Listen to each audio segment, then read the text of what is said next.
Good morning. This is the Committee on Parole. The time is 9 o'clock in the morning. Today's date is July the 8th of 2025. We're in Baton Rouge at DLC headquarters, and we're going to begin our hearings for today in just a moment. To my right is Jerry Ledoux. To my left is Chuck Tillis, and my name is Steve Prater. We're going to be conducting the hearings for today. Like I say, we're in Baton Rouge, and we got staff here. Staff, would you introduce yourself? Sure, I'll be going. Okay, thank you. And we're going to be first taking the case in Baton Rouge with State Police Barracks. And that's the first case that we have. And so, sir, would you introduce yourself for all of us? We know who you are, but for the purpose of the records, would you introduce yourself? I'm Ryan Russell Sr. Okay. And how much staff is in there? Yes, Jeff Washington. Okay, welcome. Thank you for having us, and we appreciate you conducting it. Okay, the way this is going to work, Ryan, is that we're going to let you give us an opportunity in just a moment to tell us why you feel like that you're worthy of being paroled.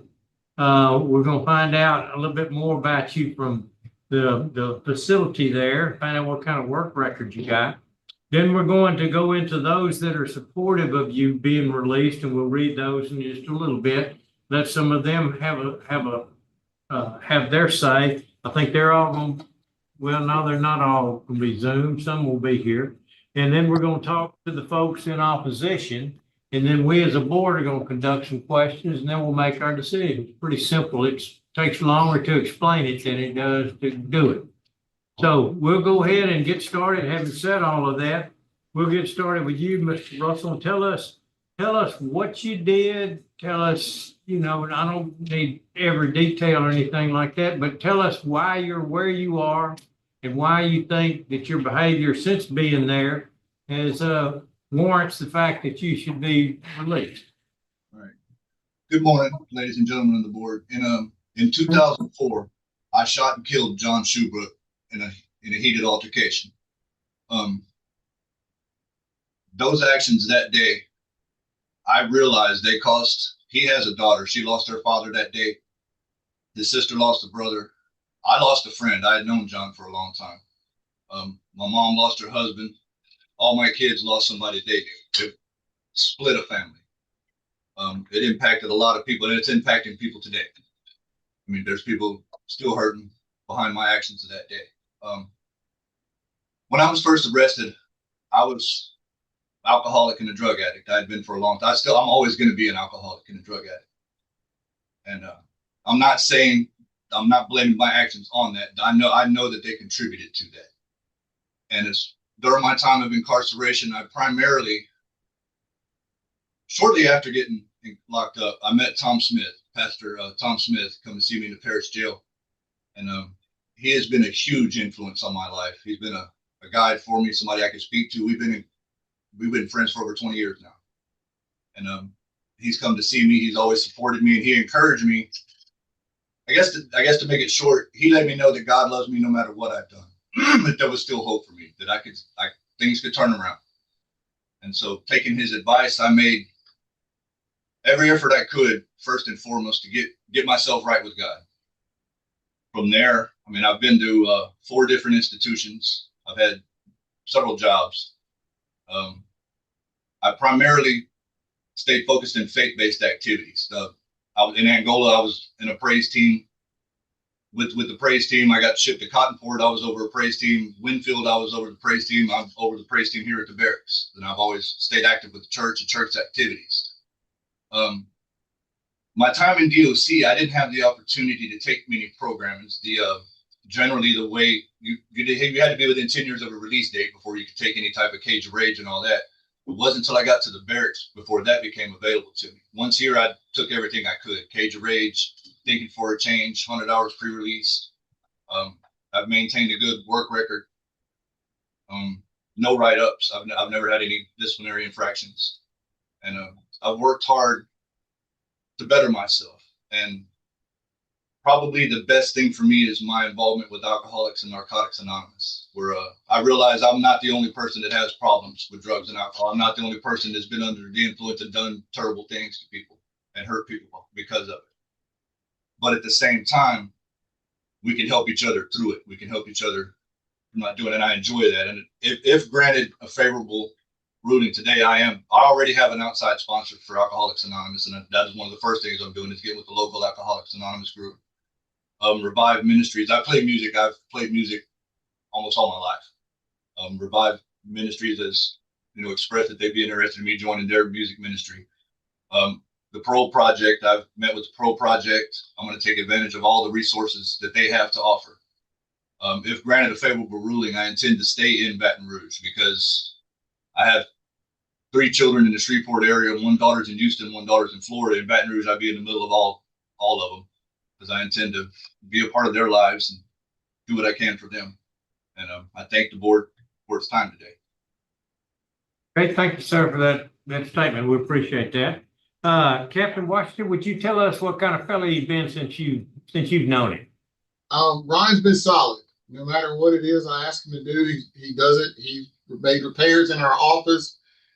Currently, this lovely table that y'all are looking at, he actually did that. He's got a lot of skills. Here, you don't get to use all of them, but he's a very skilled worker, has a great attitude, and is always willing to help no matter what. He's, like I said, he's painted in here. He's repaired holes that should be in walls, but they were. And he's been a great asset to us. Okay. Captain Washington, could you please explain how difficult it is to be selected to reside there at the barracks? Yes, ma'am. So it starts with your criminal history. We go through it very extensively. Our classification officer, Miss Lisa, does an excellent job doing background searches. The qualifications: no sex offenses, no crimes against children, no crimes against law enforcement. And then you go start looking at the disciplinary history, and in Ryan's case, he has none. But we have to have recommendations not only from our classification officer, but for the institution that they come from. We take very seriously their opinions and their statements about the offenders who want to come here. It's not a cakewalk. Any little infraction can keep you from coming here. And our policy is you have to be 3 years right up free before we'll even talk to you.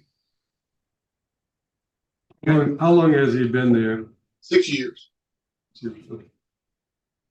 Okay, Captain, thank you very much. Well, we'll move on to those in support. And let me introduce Miss Micah Sleen. Am I saying that right? Slow. Sloan, okay. A little typo. Michael Sloan. Okay, Miss Sloan, did you want to make your comments first or after everyone else? After everyone else. Okay. All right. We have 3 people that are going to be speaking. Carrie Myers with the Parole Project, Ryan Russell, and Brooke Castee, the son and daughter of Mr. Ryan Russell. We'll start out with Mr. Myers. Carrie, would you talk to us, please, sir? Yes. Good morning. Kerry Myers with Louisiana Parole Project. We're here to let the board know that we have accepted Ryan Russell as a client of Parole Project. We intend for Ryan to be a long-term client, providing housing up until such time that Ryan is capable of living independently, however long that takes. Ryan, as you just heard, is highly skilled in multiple different fields. So we have no problems understanding that Ryan's going to be easily employed. But what really impresses us about Ryan more than anything else is that he's self-aware. I think you heard that from him. You heard that about his sobriety. You heard that about his family. The skills, the programming, all of those things that he's done just leads to the fact that he is very self-aware. He understands the harm that he did. He understands where he has been and where he is going. And Parole Project is prepared to provide him with the assistance that he needs in his transition. And that includes, in over 21 years, that includes mentorship, financial management, technology, things that he will catch up on. But in general, Ryan has the skills. We committed to him long-term, and we would ask this board to consider all these things and grant his parole today. Thank you, sir. We appreciate that, Gary. Okay, the next person will be, the son, Mr. Russell's son, Ryan Dean Russell Jr. Are you on Zoom with us? Okay, good. Good morning. What would you Good like? morning, guys. Can you hear me? Yes, we can. Okay. I really don't have much to say other than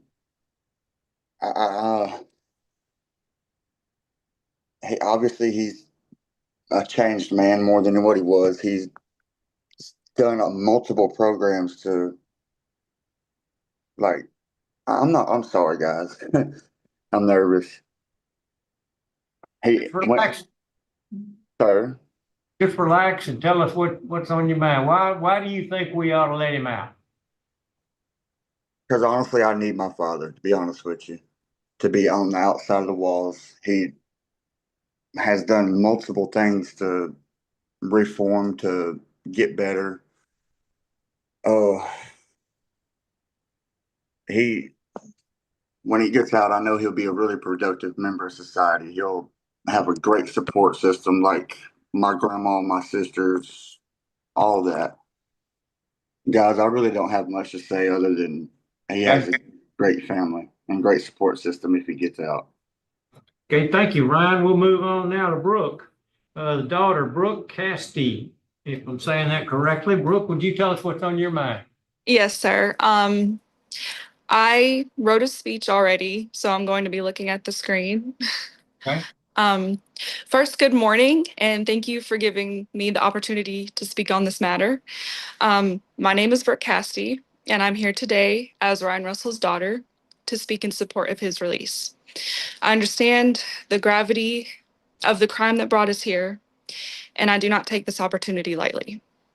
I would like to start by saying my father has taken responsibility for his actions, and he has never tried to justify or excuse what he did. He has expressed sincere remorse for the pain he caused, not just to our family, but to the broader community. Over the years, I've witnessed a man who has worked hard to understand his past, confront it, and change. To my knowledge, he has never had any disciplinary issues while incarcerated, and he's taken just about every opportunity to grow and improve himself, both as a person and a potential member of society. Despite what he's done, he is still a human being with his own ambitions and his own family, a family that has felt the weight of his absence for over 20 years now. Today, he has 7 grandchildren he's never met, and I believe his grandchildren deserve the chance to know the man he is now and not just the man defined by a terrible decision he made decades ago. Although this was normalized for us, a child going into a prison is a scary and confusing experience, and that's not something I want repeated with his grandchildren. He has so much potential to contribute not only to our family, but to the community. And I believe he has the skills, the education, the humility, and the drive to reintegrate successfully. I want the board to know that he is not alone. You know, he has family members that are committed to supporting his transition. I understand that your job is to assess risk and readiness, and I believe without hesitation that he is ready. I will end this by saying thank you for your time and for considering his case with the seriousness and humility it deserves. Okay, thank you very much for your words. We will take them into our consideration. Next, we'll have Miss Micah Sloan, the attorney, and tell us what's on your mind. Micah Sloan of the Louisiana Parole Project on behalf of Ryan Russell Sr. As this committee is well aware, any case in which the family members of the victim are also family members of the offender is really challenging. When Mr. Russell took Mr. Schubert's life in 2004, he also took the husband of his mother, Wanda, and the legal guardian of his daughter. Though Ms. Rhonda and Haley understandably felt too nervous to be here to speak with you today, they are watching on YouTube. And you can read in our letters of support that although they suffered a terrible loss when they lost their husband and mother, they forgive Mr. Russell and they hope to have him home. Mr. Russell does not take their forgiveness for granted, but when he thinks of the harm that he caused, he especially thinks of Mr. Schubert's biological father. Though Haley still has a father, he is not. Mr. Russell never knew his father, and it's for that reason it's particularly devastating to him that he is responsible for taking his father away from him. As we prepared for this hearing, Mr. Russell expressed to me several times that his primary concern was the pain that this hearing would cause our family. Mr. Russell is the father of 6 now adult children, all of whom he keeps in touch with. He has his children serve as his motivation to do better and to be better. And as you can see in their letters of support, his children do not support Mr. Russell just because he is their father, but because they have witnessed the genuine efforts that he has put forth to change, to be a better person, a better father, and to restore their trust through action and not just words. Though Mr. Russell humbly accepts his punishment through extreme remorse, he has worked hard to prove that he is rehabilitated and ready to be the father and the grandfather he always hoped to be. As we heard, in nearly 21 years of incarceration, Mr. Russell has never received his disciplinary write-up. He has completed just about every course that's been offered to him. He became sober and has maintained sobriety for the past 20 years, and he now uses his experience and his story to encourage others down a path of sustained sobriety as a facilitator of AA and NA, which he's done for the past 3 years. Above all, Mr. Russell is a caretaker, and not only to his family. Mr. Russell cares for prison staff and for members of law enforcement at the barracks. He does all that he is asked of, and he goes above and beyond to volunteer his time and skills to those in need. For instance, as Captain Washington mentioned, he uses his drywall finishing skills to fix holes at the facility without being asked.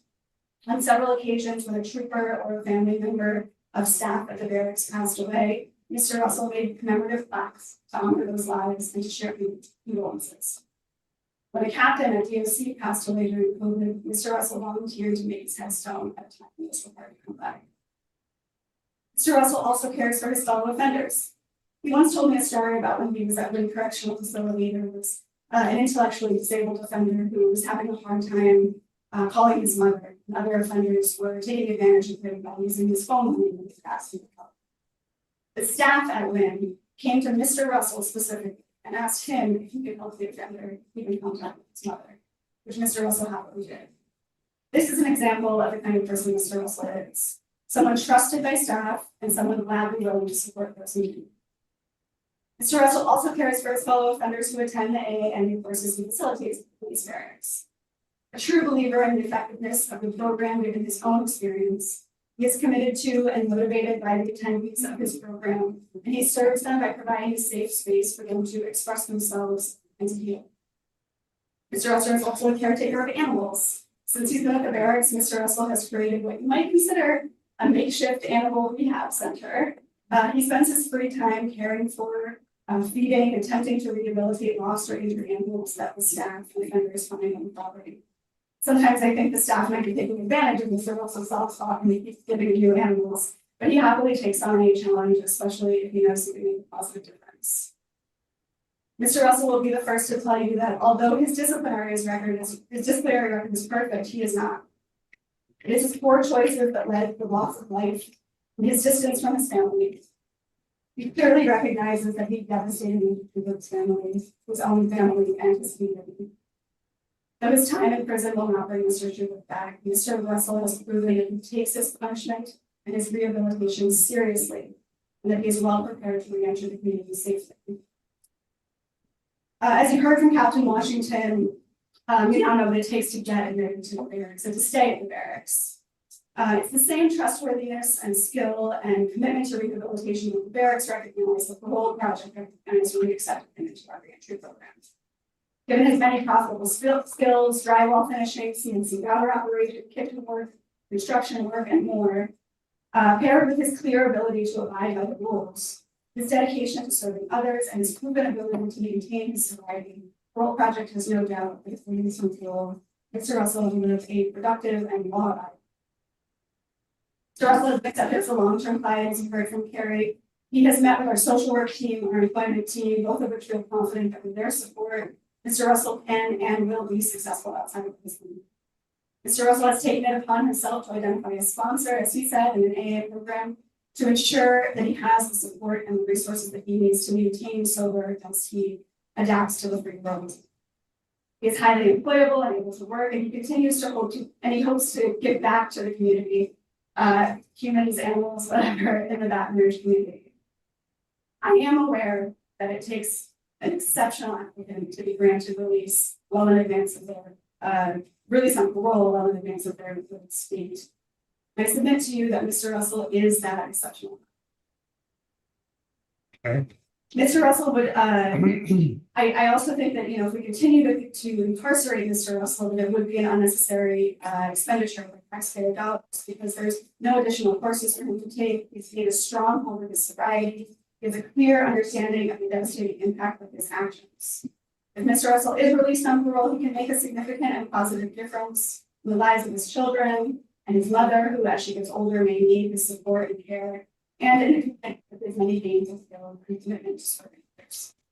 It's for these reasons that based on the information provided to you and what you've heard today, that I ask that this board allow Mr. Russell to serve the remainder of his sentence under the supervision of probation and parole, and that it affix any conditions it deems necessary. Thank you very much. Thank you, Ms. Long. We appreciate that.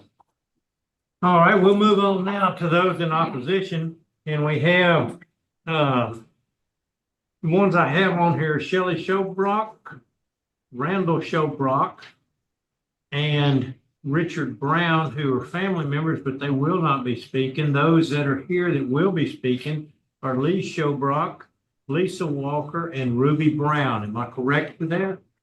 Okay, well, we'll go ahead and start out. Which of the three of you that will be speaking would like to go first? And we'd like to keep this, we have to keep it less than 10 minutes total, so about 3 minutes each. Would you limit your remarks to that? And who will be going first? Ruby. You go right to the podium. Okay.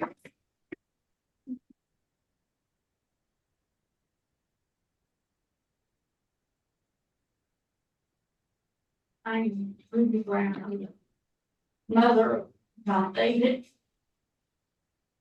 who was murdered by the Russell, I'm sorry. I'm just going to read the statement.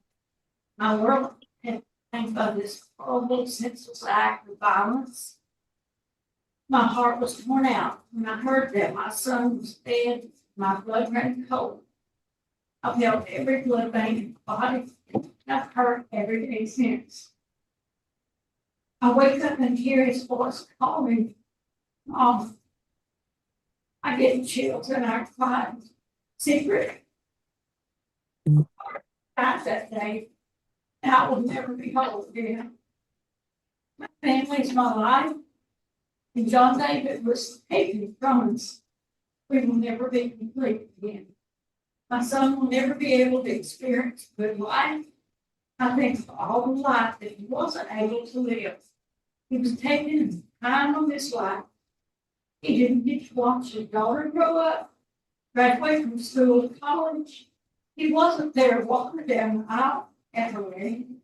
He hasn't been there to celebrate family holidays and birthdays and all of the family events. There is no punishment great enough for the person who's responsible for his death. I do not seek revenge. I just want justice for my son. I want his murderer to serve his full sentence. Okay, thank you. Thank you. All right, next we'll go to Lisa. Okay, Lisa Walker.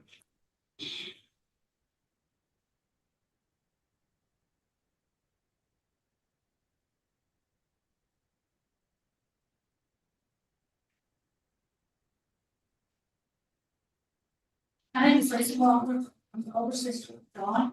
She was. 20 years ago, we were asked to provide victim impact statements following the conviction of Brown Russell for the murder of my brother, John. At that time, I struggled with a simple but impossible question: how can we begin to understand the full extent of the impact of Ron's actions would have on our lives? And even more important, how can we begin to measure how Ron's deliberate choices impacted Johnson? The answer then is still the answer now. The greatest impact was Don himself. I made a conscious decision to end John's life. That decision meant John would never again experience what the future might have held. Moments with his child, time with his family, the fulfillment of his hopes and dreams. Ryan stole all of that from him. And he didn't stop there. After taking John's life, Ryan tried to cover up his heinous act, further compounding the cruelty and trauma we endured. For our family that day cast a long and permanent shadow. The grief is unrelenting, the hate is so intense that it often remains unspoken, because to speak it is to make the horror even more real.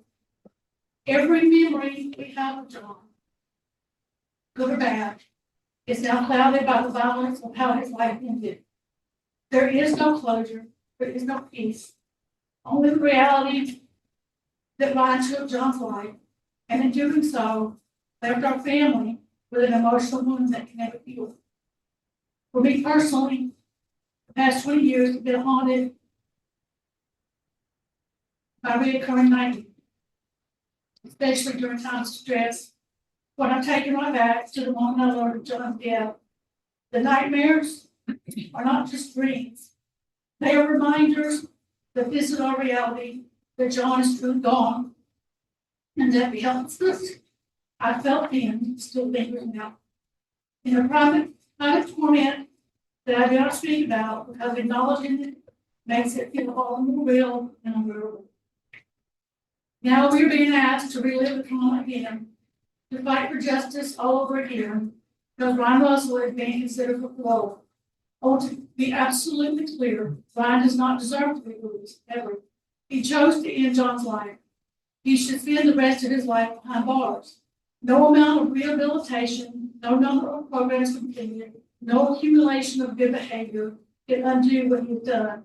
The idea that he can walk free, while John never will, is unjust.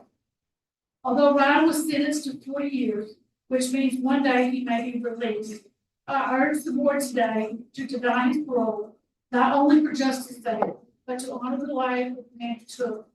John deserved much more than to become a victim of Ryan's decision. So again, how has this impacted our lives? It destroyed John's life. And it shattered ours. It placed a crushing weight on our heart, our minds that will never be lifted. Thank you for allowing me to speak and for considering the statement in your decision. I hope you will choose justice for John and for all of us who continue to carry the weight of it. All right. Thank you, ma'am. We appreciate that. We'll take that into consideration in our deliberations. Lee, would you be next, please? My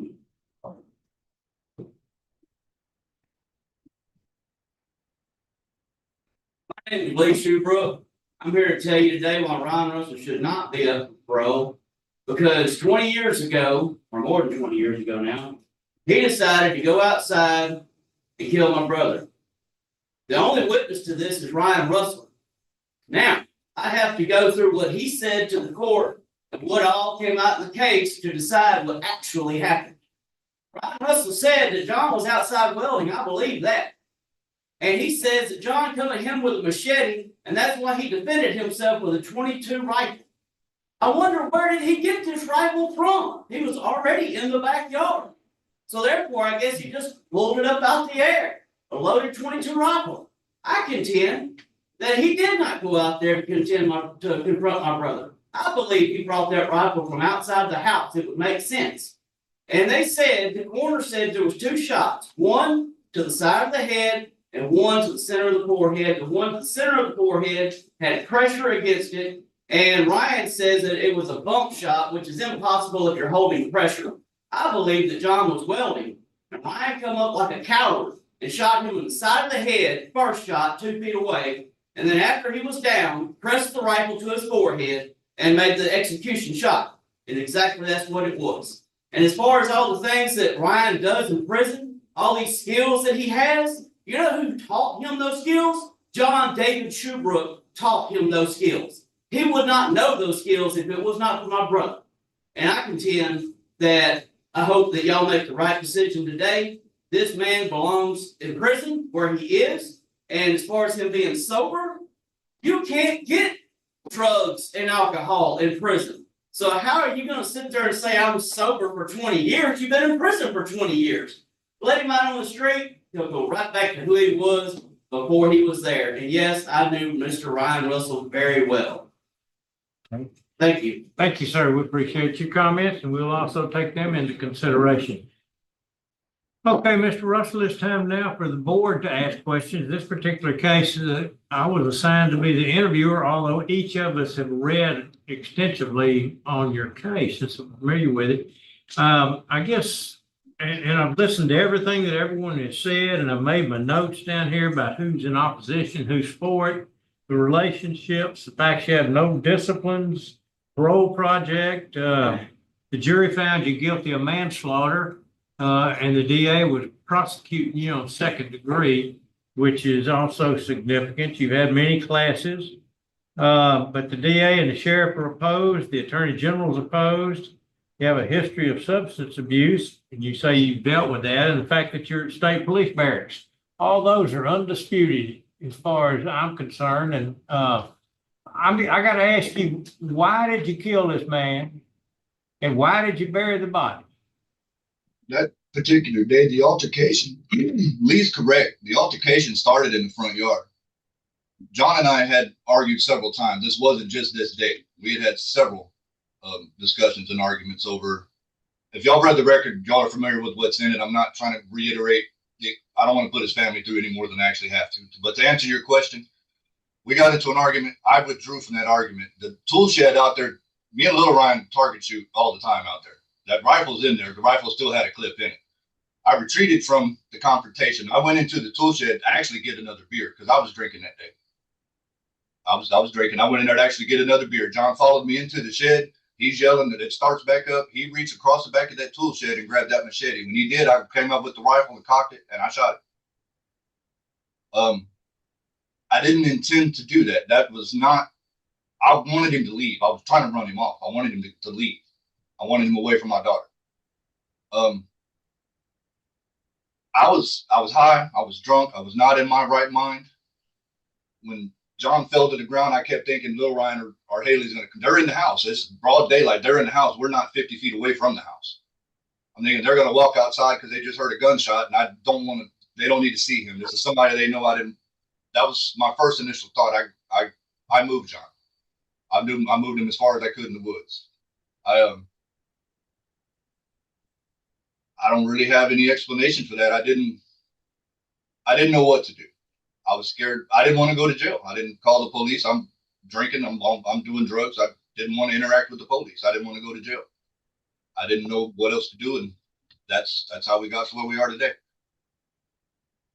How did you get shot twice in the head? The rifle was an automatic. It's a semi-automatic. When I picked that rifle up, it had a clip in it, and if you're familiar with firearms, once you chamber around, it's going to shoot automatically.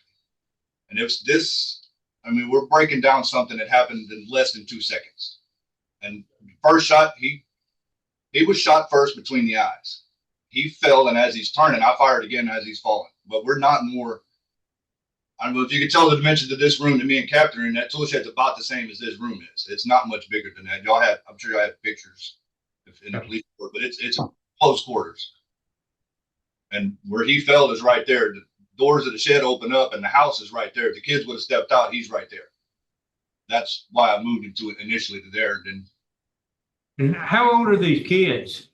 At the time, little Ryan was 8 and Haley was 6. And you had a loaded rifle right there in the shop where they could have got to it too? No, I was in the house with him. Me and little Ryan had been there. And that morning, little Ryan, we target shoot out in the front yard. That 22 is what he was shooting. It had a clip in it. It didn't have a shell chambered in it, but I mean, we're at the house. And that gun stayed in the shed. All my belongings at that time were in that tool shed. Okay, and why did you bury the body or just drag the body off? At first, I drug him off. At first, I did. That didn't happen immediately. It was actually the next night when I went ahead and buried him. Okay. Okay. Questions? Questions? there was something in the confession that I'm not hearing, and I don't want to bring it up, but there was some disturbing circumstances about some conversations. And I'm not sure if that information, as you've had years to think about it, is accurate. Could you clarify? Some behavior on his part and some an offer that was made. Okay, since you're answering the questions, I'm uncomfortable with this because I'm not really trying to put his family through any more than they've already been through. Okay. So was that Yes, accurate? ma'am. Everything that you have in my statement, if you've got my statements to Tracy Scott and in my testimony, yes, all of that is 100% accurate. That's what I just needed to know. Okay, do you have any other questions? Were y'all prepared to vote? Yes.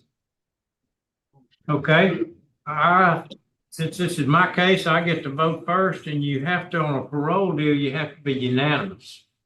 And it's not like a revocation, which has to be 2 out of 3. It has to be unanimous.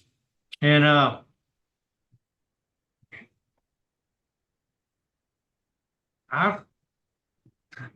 Mr. Russell, I think you've done a great deal, and this time next year I might think different about it, but right now I don't think you served enough time.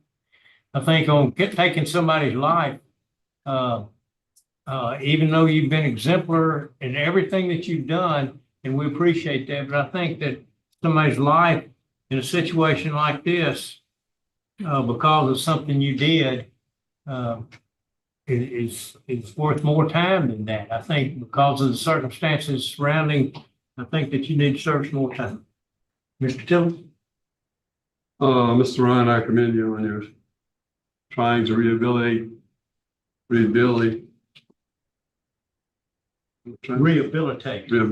yourself. You've done well, and it takes a lot to get to the police barracks. Due to the time served and the family's opposition and law enforcement, my vote is to deny. Ms. Ledoux? You know, we have to weigh many things, and in terms of public safety, I don't think that you're a public safety threat at this point. I think that you've done a great job in your time incarcerated.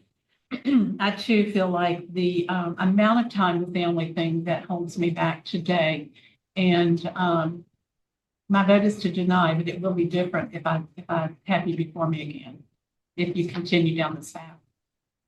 Okay, I'm sorry to tell you, but it's 9:40 in the morning, and your parole has been denied. Thank you, end of here.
Must have did Nelson Coleman too.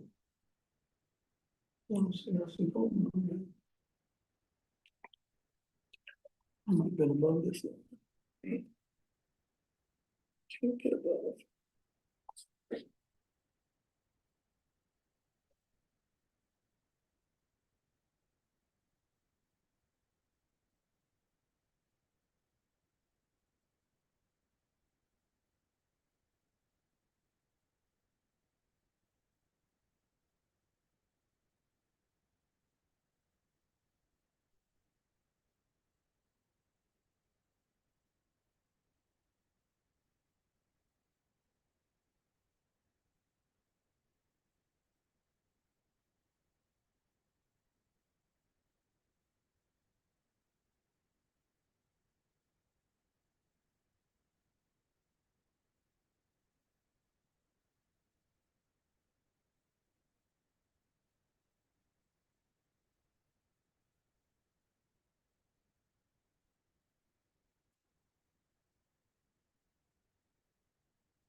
No, that's it.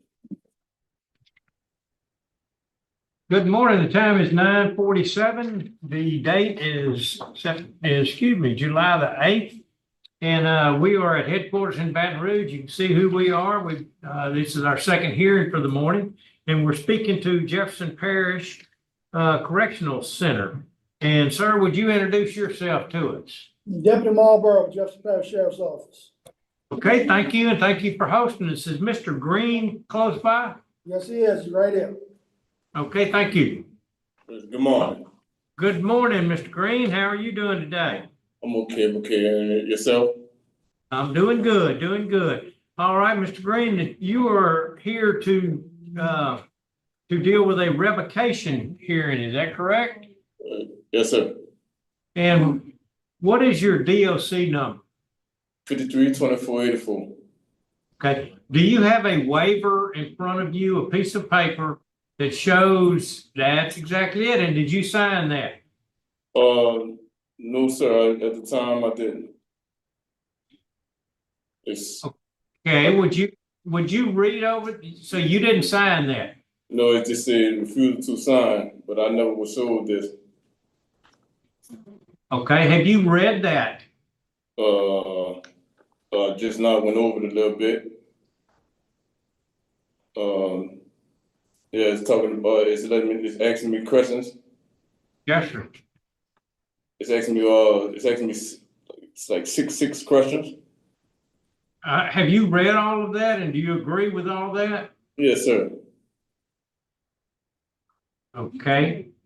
All right. If you've read that and agree with that, and that's your waiver sheet, then we'll get on with the hearing. As far as me, no, I haven't been medically ill in the past 5 years. No. Yes, I can read and I can write. You know, do you understand your parole charge against you? Yes, sir. Do you want to speak in your own behalf? Yes, sir. What is your average monthly income at the time? None really now. Okay, we don't really need to, we don't need to answer that. Let's just go ahead and if you agree with that and you realize that you're not eligible for an attorney and you choose not to hire an attorney, then we need to get on with the hearing. Is that correct? Yes, sir. Yes, sir. Okay, well, let's move on with the hearing then. And Mr. Green, your case has been signed to Mr. Tillis. And Mr. Tillis is going to go over the rule violations and ask you about what you plead on those rules, if you're guilty of that, and if you want to make a statement or if you're innocent of that, okay? Yes, sir. Good morning, Mr. Green. There are four violations on 4/10/2025. A warrant was for domestic abuse battery was issued for subject out of Orleans Parish. On 2/3/25, a warrant with simple battery was issued out of Jefferson Parish. On 4/16/25, the parolee was arrested. How do you plead? Guilty or not guilty, or with a statement? Well, not guilty with a statement for the domestic because it was a case of me. It was a case of me and that's good. We're not guilty. We will come back and let you explain about it. Okay. All right. The next one is on 4/16/25. After subject was instructed to report to probations and parole, and after the parolee was informed about his warrant for simple battery and domestic abuse battery, the parolee stated L. Anderson that he did not choke a formal dating partner. How do you plead to this? Can you say that again? What was? Can you I couldn't hear you. Was stated that you choked a formal dating partner. Well, plead not guilty. Not guilty with a statement? With a statement. Okay, good. And number 10, the violation number 10 is subject is $1,136 in the rear. How do you plead to that? let's see, not guilty. Well, I just trying to maintain life, and stuff like that. I couldn't really get to that time working and taking care of my little girl. I couldn't really But really not get guilty? to it. You Not- pleading not guilty? Not guilty. Okay. All right, let's go back to the first violation. If you want to elaborate on it, the domestic abuse battery was issued. We didn't let the thing. Do they have a statement? No. This person here wanted to talk to the girlfriend. Okay, yeah, you want to call on her? Yeah, Wait. we're gonna get back to the statements, Mr. Green, but Ms. Brittany Augustine, your girlfriend, Yeah. has a statement. Good morning, Judge. Good morning. Right. I just wanted to say that the situation he's in right now, I feel like me and him have been off and on for over 2 years now. When we was off, whatever he had going on over there, I feel like it's being vindictive.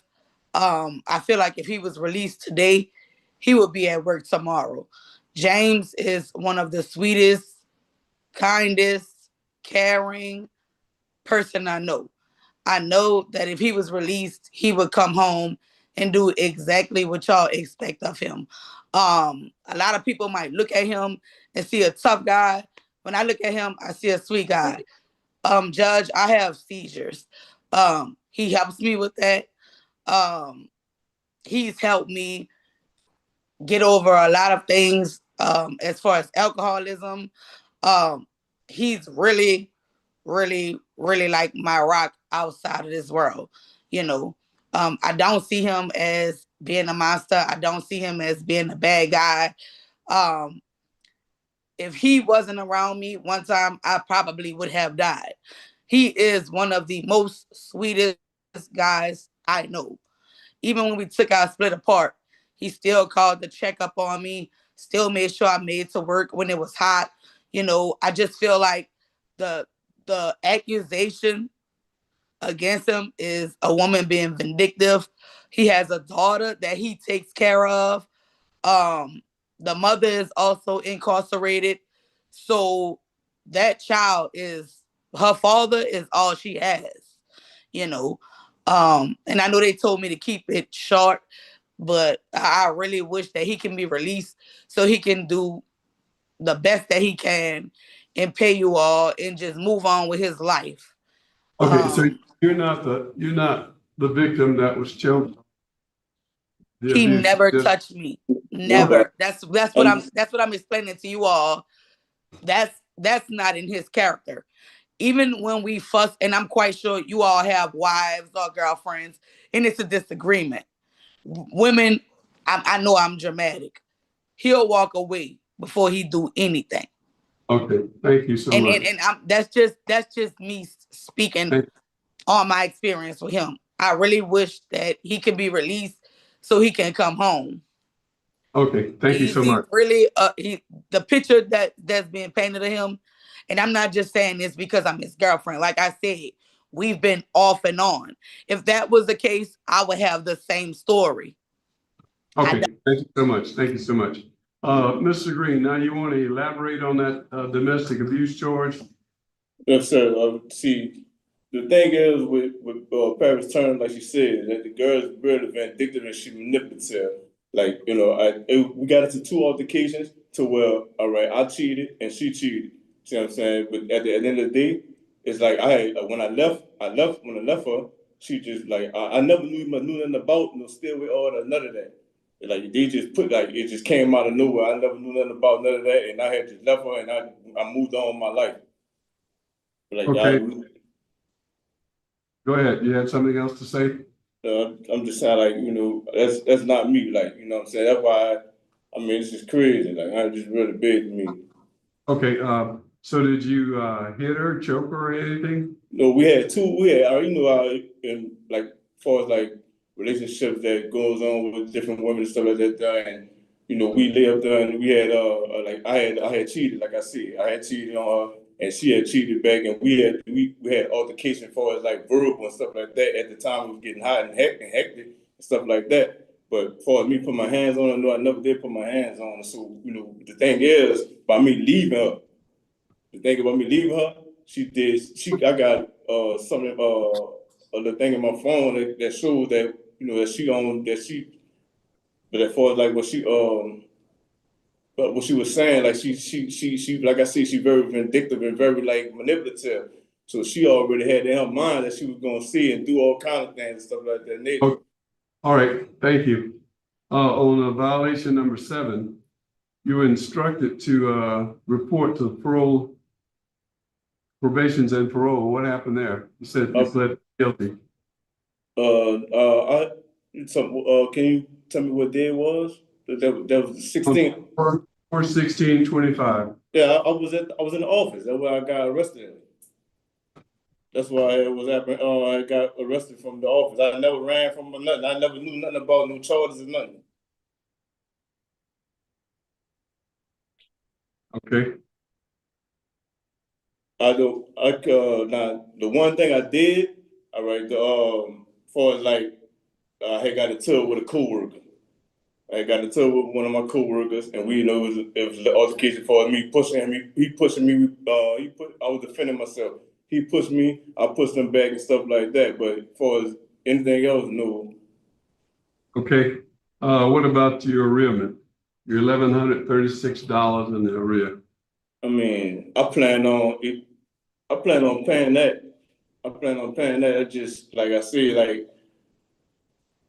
job. You know, the job I was working at, it really wasn't paying much, and I got to take care of my little girl, stuff like that. You know, got to pay bills, and by the time I have any kind of money, it's really nothing. So, I mean, that's on me for slipping. You know, everyday life goes on. Everyday life is out there going on, and I try my best. I don't get into trouble or nothing. I stay out the way, and I you know, I take care of my family. My mom, she gonna be 60. My mom, she gonna be 60 Mom, she's gonna be 60 in October. My little girl just made 17, graduated. You know, that's my mind really been trying to focus on with trying to get my money together and trying to, you know, take care of my family. I got you. Thank you so much. Thank you so much. Any other questions? Yeah. I'm sorry, but Mr. Green, what you're saying and what I'm reading in this file is vastly different. In your preliminary hearing, you stated, the parolee stated to L. Anderson that he did choke a former dating partner. You actually had a protective order against you, and they had called and said you were harassing them, and you had a protective order against you. So see, all right. And then you also did have the fight, physical altercation, which is prohibited while you're on parole from having physical altercation. Should be every day, but especially on parole. And so those things, and then I read in your preliminary hearing how you gave the officers a tremendous amount of grief, stating, how about if I stand up and pop you, because you thought they were smirking, and you refused to sign, and you were argumentative. All of these things lead me to believe that you would be very difficult to supervise on the street.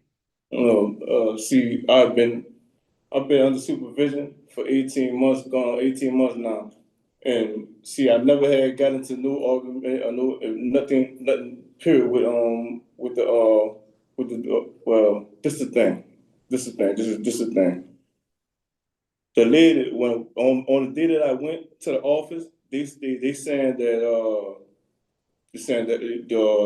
I told them, like, I had kind of gotten into the altercation with the person that I worked with. All right. But if the man who helped arrest me, he could tell you himself personally that I didn't state nothing, I didn't say none of that about me choking nobody, nothing like that.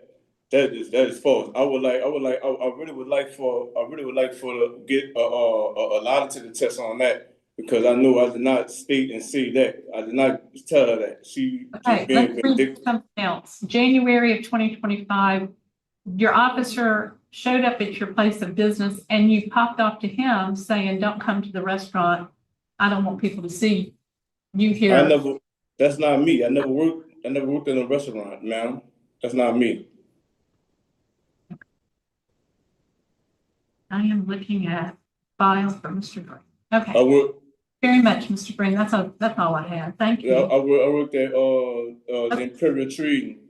I don't talk crazy or nothing that's nobody. I'm trying to just excuse me. Can I tell you something?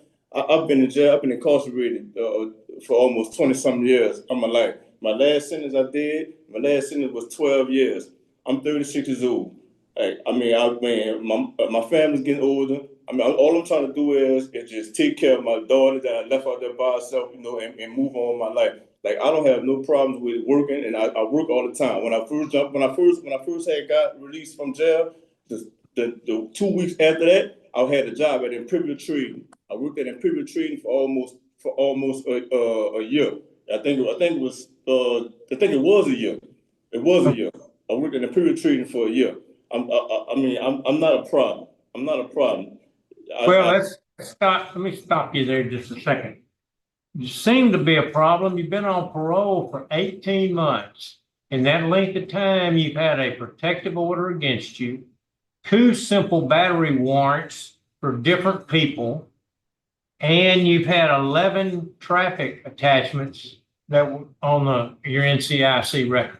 You can't tell. Wait, don't interrupt me. And plus, your attitude with your parole and probation officer at the hearing and not refusing to sign, it sounds like you are a problem to me. And that's why I have a problem. You justifying everything and kind of sugarcoating it, saying everything's fine, but the truth matter, it isn't fine. Sir. You got any questions? I have no. Okay. All right. Are you ready to vote? Okay. Mr. Tillis? My vote is to deny because of the violations of parole. Revoke. Revoke. Okay. I vote to revoke parole based on non-compliance with parole condition. Okay. And I also vote the same way to revoke you, violations of Rule 4, 7, 10. So your parole's been revoked. It's 10:04 in the morning, and that's the end of the hearing.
Good morning. The time is 10:10 in the morning. It's still the 8th day of July.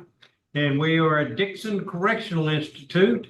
That's who we're speaking to for the next hearing. We are at headquarters in Baton Rouge. We've already introduced ourselves. You can see from our name tags of who we are.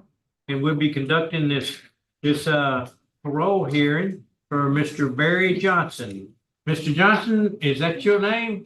Yes, sir. Okay. And what's your DOC number? 378093. Okay. All right. First thing we're going to do is we're going to let you tell us what you did, why you're there, and why you're deserving of a chance to get out on parole. Then we're going to ask the warden about your conduct since you've been there. And then we're going to go into, we have 3 people that are going to be speaking on your behalf. And there's a total of 5 people that are willing to be present and supportive of you. And we'll read their names when we get to it in just a minute. And then Mr. Randall Meyer with the District Attorney's Office is going to speak. So first off, let's go ahead and get started. Mr. Johnson, tell us why you're there, how long you've been there, what you've done to rehabilitate yourself, and what you did as a crime. Okay. As far as the crime, I made a foolish mistake. Not a mistake. It was a bad decision, a poor choice I made. And I went in and I robbed a sports bar for some money.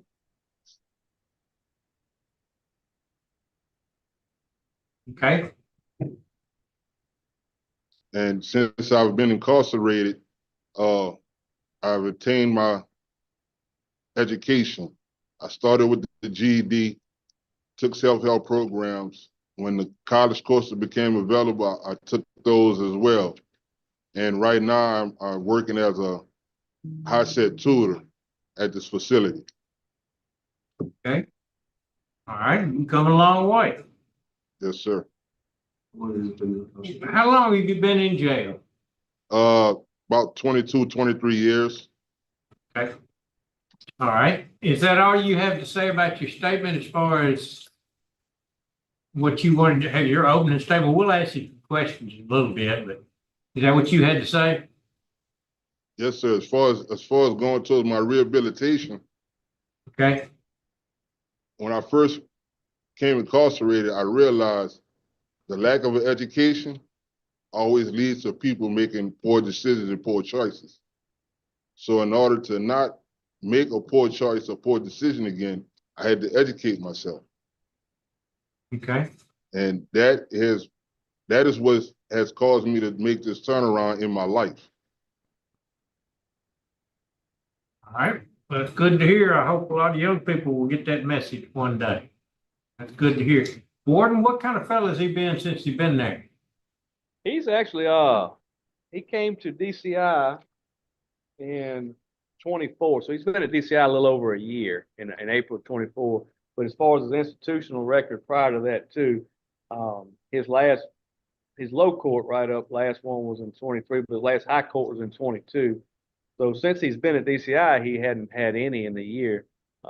He's been here. And like he said, as far as conduct, he's been good. And then he mentioned to me he got his education through the correction system, which is a good thing. He's also using that to help tutor our high set inmates here. So he hasn't given us any trouble. Warden, you were saying, I was looking at that too. His last write-up was in 23 or 22? His last low court, his last write-up was in 23, which was a low court write-up. We call it a Schedule A. And his last high court write-up was in 22, which would be a Schedule B. So, okay, all right.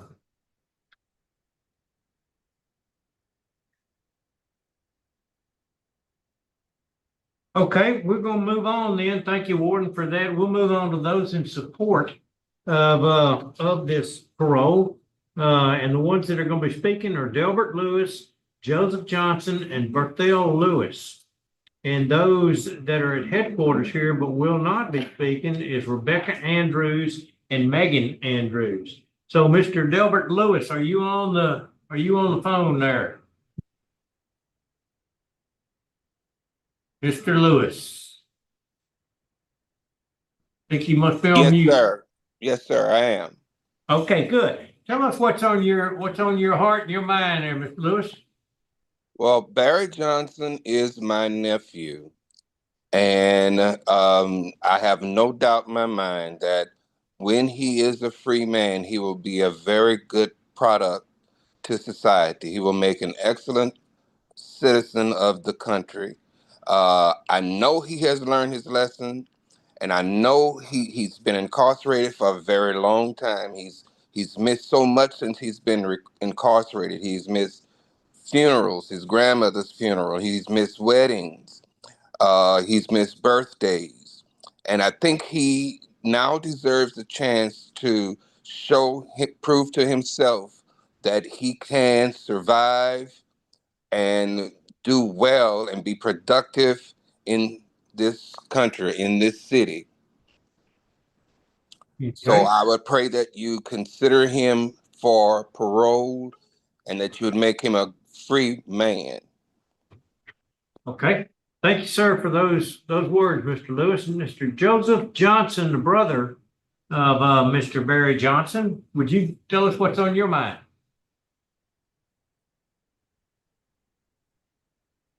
You're on mute, sir. I'm sorry, I'm Barry's older brother, and we talk every week. And you know what I mean? I think he deserves to be a free man. Like he said, he has got his education. We have big plans of things that we want to do. You know, I have a trucking company, and we plan on him getting his CDLs, and after he's home a few years, he can come work with me. And that's been our plan. We be talking. He also took a CDL course in there that he was telling me about that he took in there. And I think he's ready for society, and I know he's going to do good. Thank you. Okay. All right. And the final person to speak is Mr. Berthel Lewis, the uncle. Mr. Lewis, would you tell us what's on your mind? Yes, sir. How you doing? Fine. Barry is my nephew. He's been incarcerated many number of years, and as a minister of the family, as a pastor, I think he's been rehabilitated. He has a great support system that's supporting him, his family members, and all. And we miss him dearly. And it's my prayer that the Louisiana Board of Pardons would recommend him for parole. God bless you and keep you. Okay, thank you, sir. We appreciate those comments. Mr. Johnson, excuse me, thank you, sir, for reminding me. Randall Meyer in opposition. I forgot you, sir. I'm sorry. Oh, that's all right. I would have jumped in. Thank Okay. you, sir. Randall Meyer, Assistant DA, Jefferson Parish. We're opposed at this time. I think Mr. Johnson is on the right path. I think he's doing well. I'm impressed with his educational work. I think that's extremely important. I'm glad he realized how important that is. But my opposition is based, number one, there's some victim opposition. He has a poor record under supervision. He was on good time when he committed these offenses. His disciplinary report is concerning. He's eligible for this parole hearing today by less than 1 month. In June of 22 is when he had that high court write-up, the end of June. Then September of 23, he had the low court write-up, which didn't make him ineligible for this hearing, but it shows that he continues to refuse to follow orders, and that concerns me. Looking at his history, I'd like to see him get some long-term substance abuse programming. His 95 arrest, he had about 36 rocks of crack cocaine and ingested about 15 rocks to try to avoid the arrest. He claims he was intoxicated at the time of the incident offense, so he doesn't remember the facts, except he claims that the gun that he used was plastic, not a real gun. I guess today I'm opposed. I would reconsider our position, if he is denied today, if he gets some long-term substance abuse programming and he remains right up free. Those are my two big issues that I have. Thank you. Okay, thank you, sir. We appreciate your input. Also, Mr. Johnson, your case has been assigned as far as the lead and interviewer to Mr. Chuck Tillis on my left. And so, Mr. Tillis, would you go ahead and start the interview, and then the rest of us will pipe in when we need to. Wait, Mr. Johnson, you had problems with drugs. You were selling drugs or what? In '95, I was selling drugs, but on this here, for this here particular charge, I took some pills. You took some pills. So Yes, what was the situation where you robbed this sports bar? What were you needing the money for? I didn't need the money, to be honest with you. I had just helped my uncle redo his roof, and he had paid me to help do his roof. It was just a foolish, stupid decision. So you just went in and robbed this. You were high. I had a relationship with the barkeep. And you robbed her? Yes, sir. What was your reason for it? That's what I'm trying to find out. There was really no reason. I got you. So how long have you been incarcerated? About 22 to 23 years. That's me too. And you've done some extensive classes and stuff trying to rehabilitate Yes, sir. yourself. And that's good. What's happening with all the write-ups? Why are you getting problems? The local write-up, I was given a job as to start the prison newspaper, something I didn't know how to do. And the music helped me to focus on trying to get everything together. I got it together and ran it successfully for a year. They had music on the computer. That was the low court write-up. The high court write-up, it was a major shakedown, and 8 guards were shaking people down, and everybody was doing, all 7 of them were doing squat and cough. One of them said, bend at the waist and spread your cheeks. By the majority doing the squat and cough, I thought that was a proper procedure. So I refused to do it in that area because that particular search there, it can cause problems with other inmates. From what I learned, that particular search is supposed to be done in a closed area to where I'm not in the view of any other inmates. And since the other 7 were doing squat and cough, I assumed that was the proper procedure. When I made it to the cell block, I submitted to the visitor cavity search. Okay. Warden, he hasn't given much problem there. He hasn't given much problems there. No, so he's been here, I said April of last year, I believe, in the year, and he hadn't had any write-ups since he's been at DCI in the last year. So he's following orders and doing he's following all the orders and stuff that you guys asked him? Yes, sir. As far as I know, I don't know him all that well myself, but looking at the record, I would say he is. Okay, thank you. I have no more questions. Okay. Mr. Johnson, I'm not clear on what your plans are. If you were to be released, tell me where you're going to live, with whom, and what type of job you have lined up. I just want to make sure I understand clearly. I plan to go live with my sister and her daughter. And where do they live? They live in Baton Rouge. Baton Rouge. And where would you be working? Whatever job I can get until I'm able to get on with my brother, till I can get my CDL to work with my brother, driving trucks. Okay. That's kind of what I needed to know, is that you do have a solid plan upon release. Okay. Okay, so, have you been taking classes or going to, since you're a drug addict, have you been going to any classes? I've completed substance abuse, but I just found out here about the class that they have. It's an open call out, and anybody could just go. But the job I have as a tutor, it takes up a lot of my time and my energy, because adult learners, everybody's different. So you have to individualize with each individual one. So Go ahead, I'm sorry. Go ahead. In the process of me trying to find out exactly what the substance abuse class is here and how to get in it, I didn't have the time to really find out really that it was just open call out. When's the last time you did drugs? Last time I did drugs, when I took them pills. When was that? 2023, when I caught the charge. 23? 23, 24.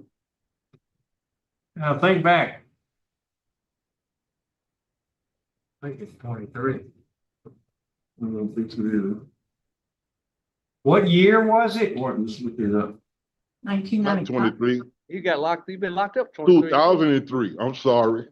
2003 or 2004. Did you do them in 23 in prison? No, sir. 2003 or 2004, I'm sorry. Oh, we'll take the 2023 if you want. No. Sure. You haven't done any more drugs. Okay, I have no more questions. I have no more questions. Okay. Any more questions for me? I just will say that your transcript from Ashland, where you got your bachelor's degree, looks about like mine. So I'm in good company. I see some C's and D's in there.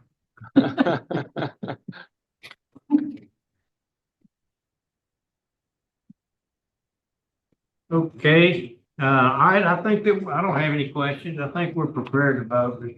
Yes. I'm gonna vote in your favor today, to grant, but on the conditions that you get out, do some drug classes. Okay. I think that would be a help to you. Drug classes, Warden, when he's out, if he's out on parole, if the governor permits him to be out, I think he needs to continue drug classes. Yes, sir. I'm sorry. Did you ask a question? It's hard to hear you. I'm sorry. Okay, no, I was saying my vote is to grant today for him. And if he's released, it's on the basis of he continue or start drug classes. He's still a drug addict. Yes, sir. Thank you. Mr. Johnson, my vote is to grant parole. I will also stipulate with Mr.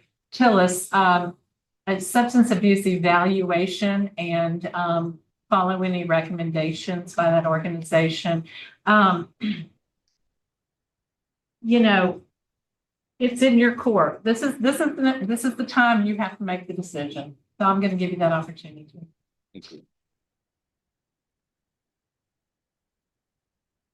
Okay, we got 2 votes to grant, and I'm going to go along with my cohorts here, and I'm gonna vote to grant your parole.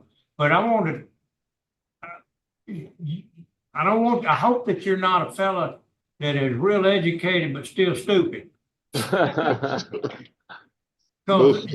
you prove to me that way. If you get out and get back in trouble, then you're a well-educated, stupid person. Because you've had chances before, and you're getting a big chance now. So we don't want to see you back here. And plus, the victim said if they thought they were going to leave it up to the board, and if they thought the board thought that you needed another chance, then they're okay with that too.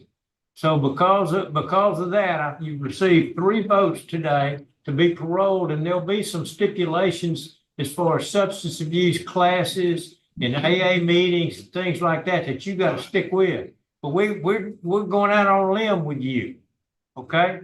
And so, please don't disappoint us, and good luck and congratulations on your education and your reform. Thank you. Thanks, sir. That's the end of the hearing, 10:30.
Okay, good morning. Good, yes, it's still morning, and today is still the 8th of July. We've had several hearings this morning. We're at headquarters in Baton Rouge. You can see by our name tags who we are. We're on the committee on parole this morning. And we'll be deciding about your future and taking action on this request. We're speaking to Dixon, and we appreciate you hosting us again there, Warden. The way we're going to do this, Mr. Danton, is that we're going to begin by asking you to explain why you're there and what you've accomplished since you've been there, and try to convince us that we should take a chance on paroling you. Then we're going to ask the warden to give us a little bit of background on you. Then we're going to allow your daughter's going to make a brief statement about why we should release you. And then we're going to ask questions, then we'll take a vote. It's a real simple process. So let's go ahead and get started. If you would, your name is Dudley Danton. What is your DOC number, Mr. Danton?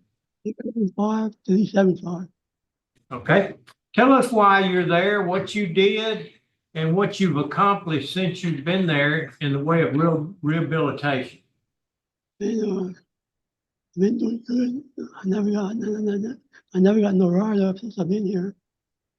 And, Okay, no write-ups. Good. I do what they tell me to do, whatever. Yes, sir. That's a good thing. No write-ups. Have you taken any courses there that you want to tell us about? Yes, sir. I took some classes and all. Took all the classes they got me to do, I did them all. Okay. All right. Warden, what kind of fellow has he been since he's been there? He's been here since 2013, it looks like. He had no write-up since he's been here, so he stayed out of trouble while he was here for sure. The class I think he's trying to say is he took the sex offender treatment classes. Yes, that's what I assumed. I was hoping that's what he was saying. Yes, and he's taken a few other classes, but that's the one I believe he was trying to mention. But he hasn't given us any trouble, no write-up since he's been here. Okay. All right, Miss Christy Gaspard, you are the daughter of Mr. Dudley Danton. Would you tell us what you'd like us to know? Sir. You can you can sit there or. He has done 13 years. I really believe through the conversations him and I have had that he is very remorseful for what he has done, and he has repented for his sins. And I know he's really sorry for what he's done. It's not just sorry that he got caught.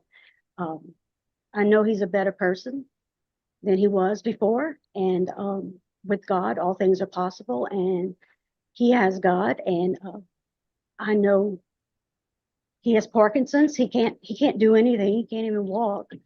So we're just praying that he could come home to us so we could take care of him. Okay. Thank you. We appreciate that. And just so you know, I'm sure you know, but Louis Mathern is with you also there behind you, but I think you already know that. And so she chooses not to speak. Okay. The interview is my responsibility. This particular one was assigned to me. And so I'm going to ask you a few questions, and my cohorts up here will get a chance to ask you some questions. Talk to me a little bit about the crime. Can you tell me what you did and why it was such a mistake? I thought the girl. I don't know why, but I did. I'm sorry about doing Could you hear him? No, I can hear the noises, but I can't understand anything. Can you speak a little louder? I thought it was a girl. I'm sorry I did, but I don't know why I did, but I did. Did you catch that? Don't know why you did it, but you did. Is that what I heard? Yeah. He said he touched the girl. Don't know why he did it, but he did. Okay. And you were You were 60 years old when this occurred, correct? Yes, sir.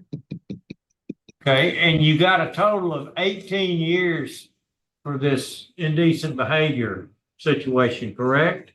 Yes, sir. With a juvenile. And she was under the age of 13, I believe is what we saw from the record. And you got an 18-year sentence and a 5-year sentence to run concurrently. And of those 18 years, you've served 12. Is that correct? Yes, sir. 13. Okay. All right. Mr. Tillis, questions? I have no questions. The 28. 13 of it. I would like to make note that there were 3 victims, and this was pled down from sexual battery initially. Okay. All right. We appreciate that. And you've got some opposition from the DA, the sheriff, and the attorney general. The fact that there were other victims. You did plead guilty, and we do have victim opposition. And you hadn't taken a whole lot of programs or classes. And so these indecent behavior with juvenile cases are really, really problematic for us.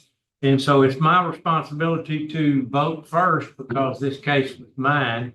And my vote is that we're going to deny this request for parole due to the age of the victims, due to the number of victims, and due to the fact that you've only served 12 of 18 years, which is a reduction from what it really was anyway.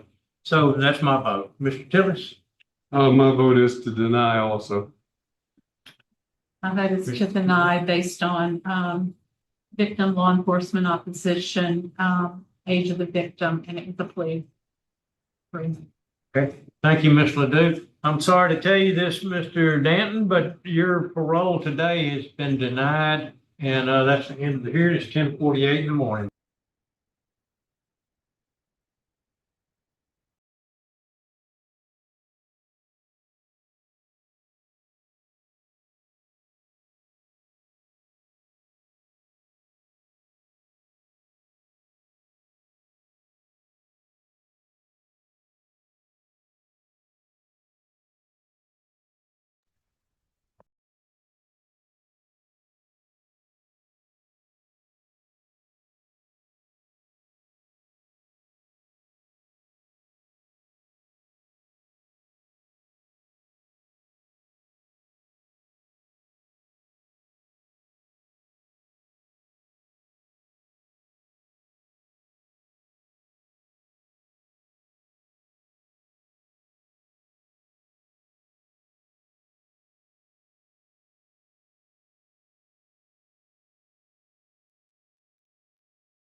Look here. Rita, come here.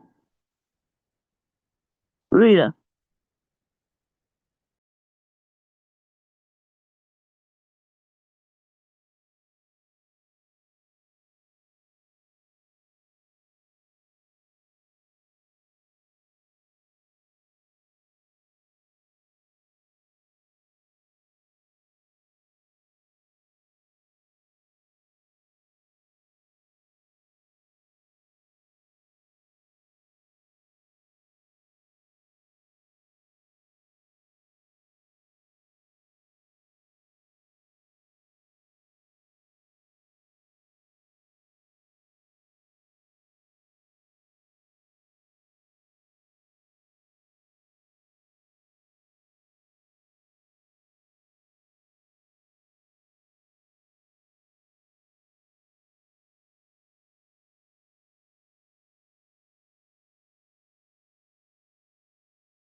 Okay, Mr. Troy Henry, is that who I'm looking at?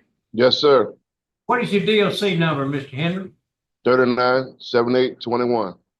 Okay, thank you. We're in Baton Rouge at the headquarters of the DOC. As you can see our name tags, the three of us on the committee on parole today. We've had several hearings. We had several there at Dixon, and we got another one at Dixon. Warden, would you introduce the folks that's in your room with you? Yes, sir. Dusty Bickham, Warden. Down Cavalier Classification. Ashley Bradley Records. Alvin King, Reentry. Curtis Thurman, Mental Health. That's it, sir.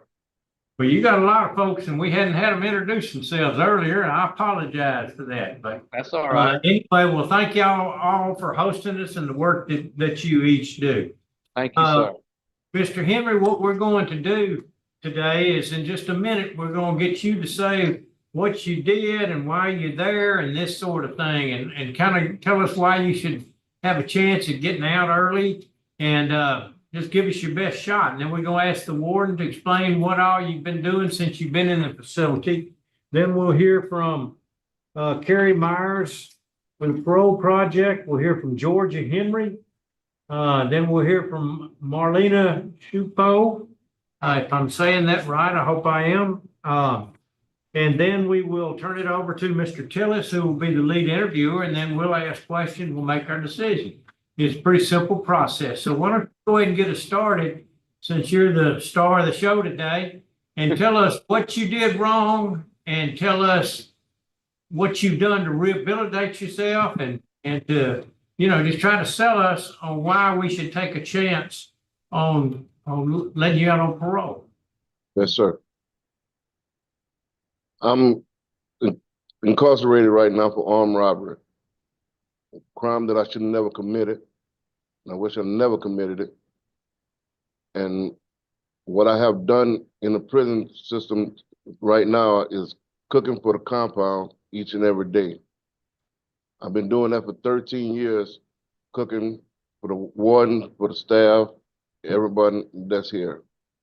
I'm constantly doing positive things to motivate myself so I won't do wrong anymore. Okay. What kind of, have you done anything to improve your education level, or you're taking any courses and things like that? Yes, sir. I received my high set from Dixon Correctional. Okay. And I also completed a STAR program. I also completed Victim Impact, Living in Balance, Going Home, Stay at Home, and so forth, so on. Okay. Well, tell us, I don't think you like to use a lot of words. So I'm gonna try to drag it out of you. Yes, sir. What you learn about victim impact that would help us know how that affected? The whole complete book, sir. The victim, hurting victims, that's something I should not have done, something that I should not do anymore. I take full responsibility on what I have done. My accountability today, right now, is I pray that God will keep changing me each and every day. Keep motivating me to do right, to never come back to the prison system. Okay. Thank you, sir. That's what I kind of wanted to hear. That was a good response to that. Warden, would you kind of tell us what kind of fella you've been? Yes, sir. I'm sorry I'm laughing a little bit because right before the hearing started, I told him, I said, you don't like to say a lot of words. You're going to have to say more words to explain what your situation is. And then you called him out on it. So I thought that was pretty funny. Troy's been here since 2008, I believe, at DCI. So very familiar with Troy. He has done a great job. He's a trustee. And like he talked about, he works in the kitchen. He cooks not only for the inmate population, does a great job there, but also our special events, special occasions, things that we have things going on. He's always one we pull over to kind of help assist for taking care of that, and does an amazing job. Pretty good chef, I have to say. He's part of Toastmasters. He's got good programs, and as you see, he's got Parole Project behind him, which we all know is a good organization. So Just write-up history. I think 2021 was his last write-up I think he had, which is little bumps in the road, but he's really been doing well since then. So Troy's done a good job. That was for an intoxication, wasn't it, Warden? Yes, ma'am, it was. Okay. All right. Who is, Warden, who is seated behind you? I don't think I think this is Troy's father. I think that's his father. Okay. All righty. Well, just didn't have you introduce yourselves earlier, and welcome, sir. Thank you for being there to support your son. Okay. The next thing we'll go into now is to talk, Mr. Myers, are you around and available? There you are. Would you talk, sir? Thank you, Mr. Prater. Kerry Myers with Louisiana Parole Project, here to let the board know that we have accepted Mr. Henry as our client. Should this board grant him parole today, he will come to our program and he will complete in residence phase 1. While in phase 1, he will be evaluated by our social workers for substance abuse and follow any recommendations. We've already spoken to Mr. Henry about that, and he's agreed to follow any recommendations.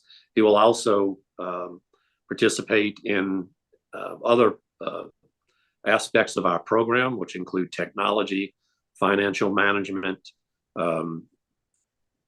goal setting, social norms, healthcare navigation, the full complement of the program that Parole Project offers.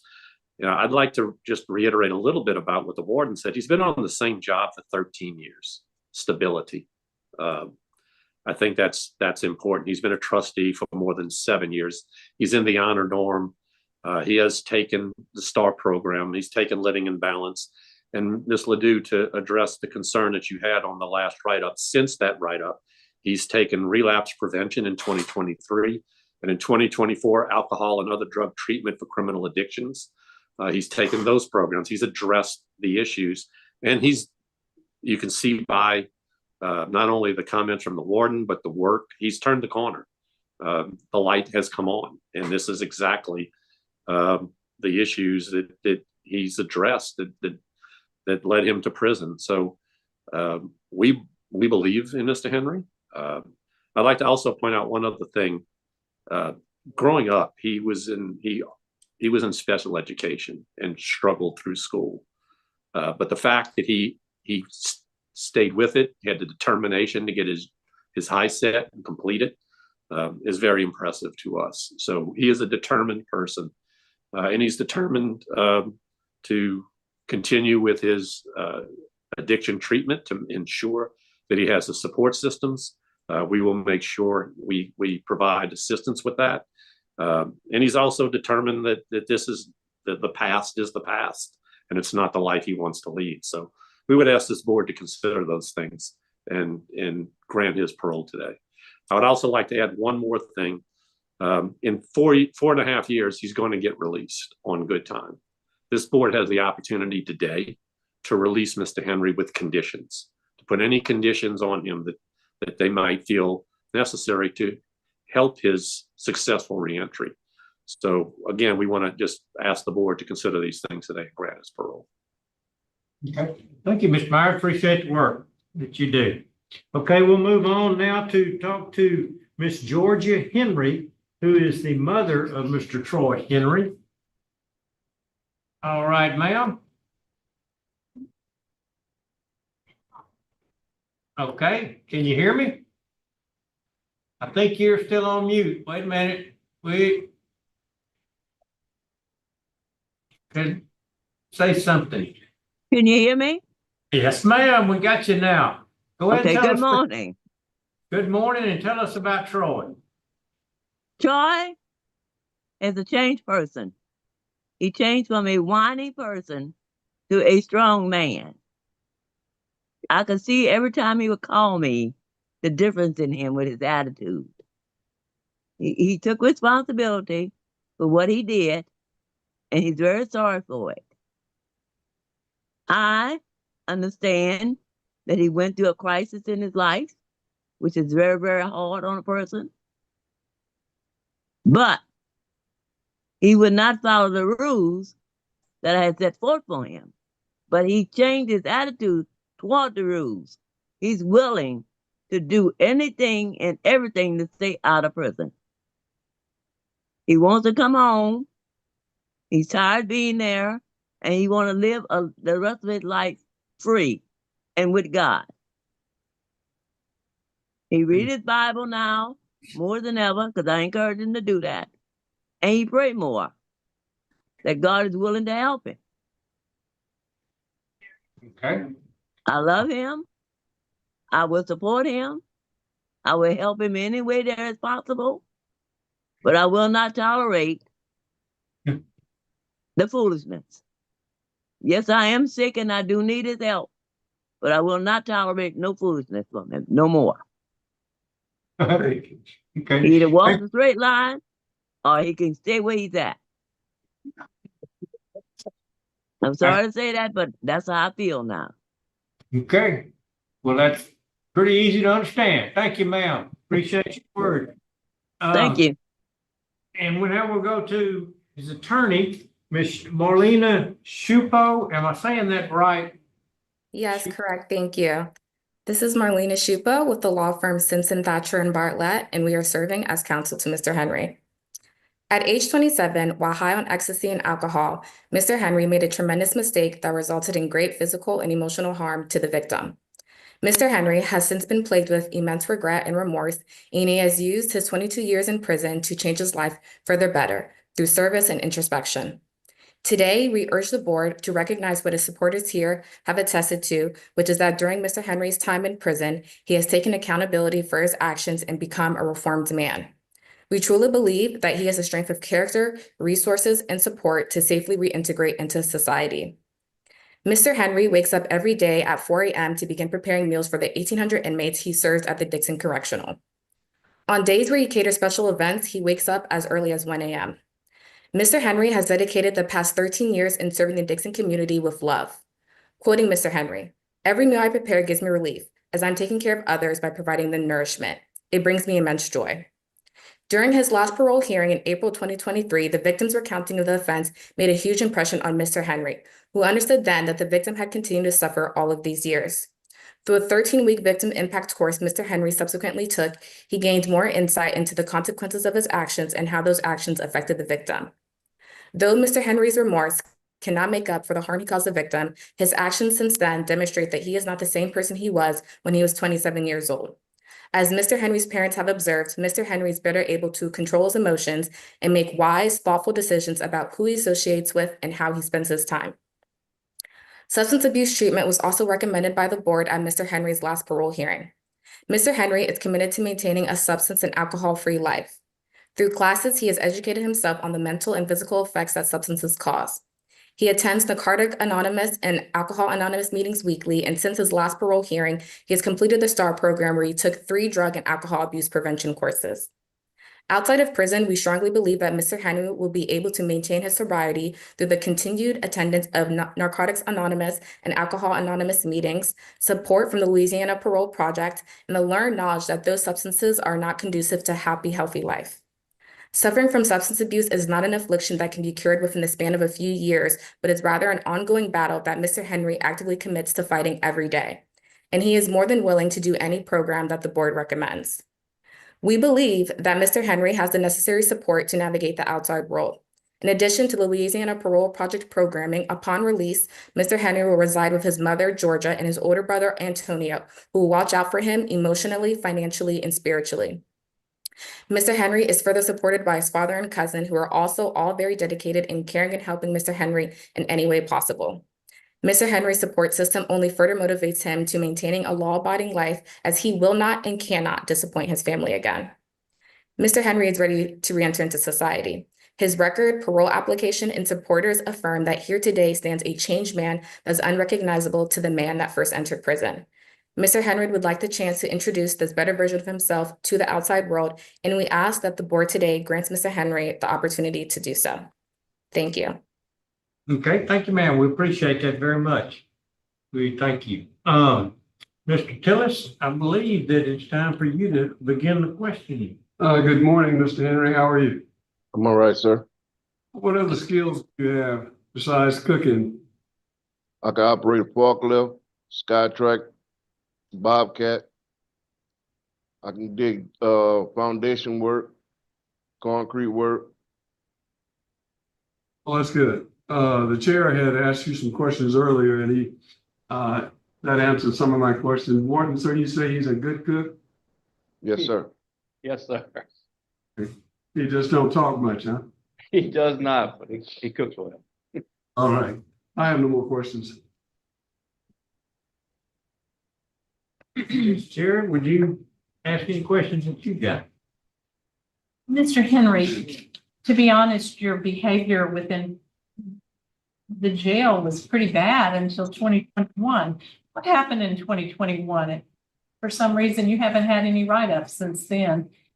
Yes, ma'am. I had a downfall upon myself.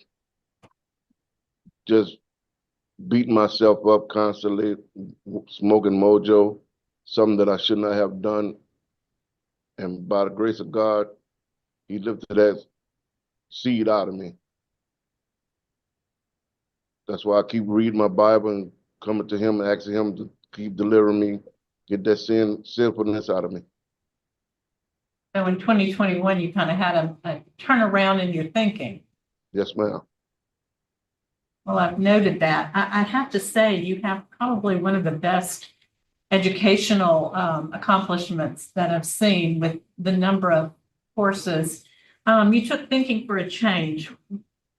Tell me about what you learned in that course. Thinking for a change is thinking about all the things that I have messed up on.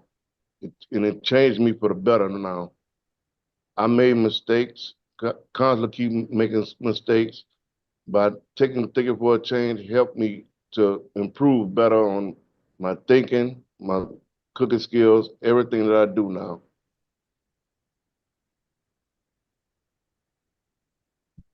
Why didn't you listen to your mama when you lived at home? Hard-headed. She'd have kept you wearing straight. Okay, I have no more questions. Okay, all right, you do have, why did you lose good time? What was your good time loss about? I lost good time from intoxication that I was doing. Things that I should never have done. Okay, and when did you lose that? I lost that in 2020.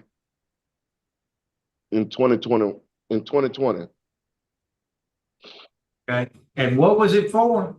Intoxications. That was the intoxication deal we're talking about. Yes, sir. Okay, all right. You do have 2 victims that are opposed. How did you pick those victims? My fall partners and us just randomly just went on robbing them. Okay. All right, how many years have you served? 22, And what was your sentence? 30 years. Okay, all right. Okay, that's all the questions I've got. Good. Mr. Tillis, I think it's you to Vote. lead voter. Yeah, okay. Mr. Henry, at this time, my vote's going to be to grant, and to the condition I probably have would be to go to the Louisiana Parole Project. Okay. Mr. Henry. I like the turnaround I see. I appreciate the programming. I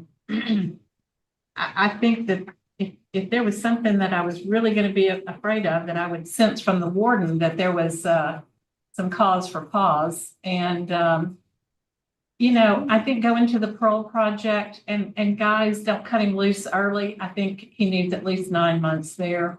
And I need him to do some NAAA meetings regularly, twice a week at first. That's my biggest concern. I'm not concerned about public safety unless he's drunk or high. So let's keep him from doing that, my vote today is to grant. Okay, and my vote also will be to grant. I kind of hesitate to do that because I don't know, but I got a good feeling about you. I think you're gonna be good, but I agree the parole project's gonna have to really do whatever they need to do on the substance abuse aspect of it, because you're gonna have to wrestle that alligator for a long time. Yes, And, sir. and for the rest of your life. And so we're taking a big chance on you this time. But you have, at this point, been granted parole. The time is 11:21 in the morning. That's the end of. Thank you.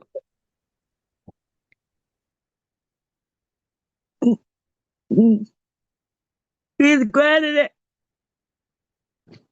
Granted it? Yeah.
Okay, good morning again. We're at Baton Rouge headquarters, DOC, and we're speaking to the group there at Dixon. And we are speaking in particular to Mr. Gregory Egana. Is that correct? Yes, sir. And what is your DOC number, Mr. Egana? 472065.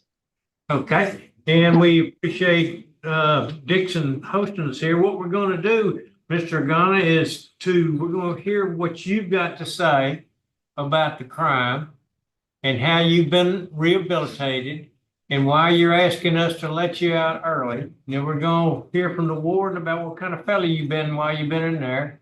And then we're going to ask a few questions and make our decision. You understand that? Yes, sir. Okay, this is your show. You tell us what you did, why you're there, and why you think that you're deserving of a vote to let you out. Since I've been here, sir, incarcerated, I thank God for being incarcerated because I'm first of my crime. I'm very remorseful for what I've done, and for being incarcerated, by getting closer to Jesus, I turned my whole life around. And a lot of things I have done in my life, I would never want another man to do again. I would tell him never to go that way.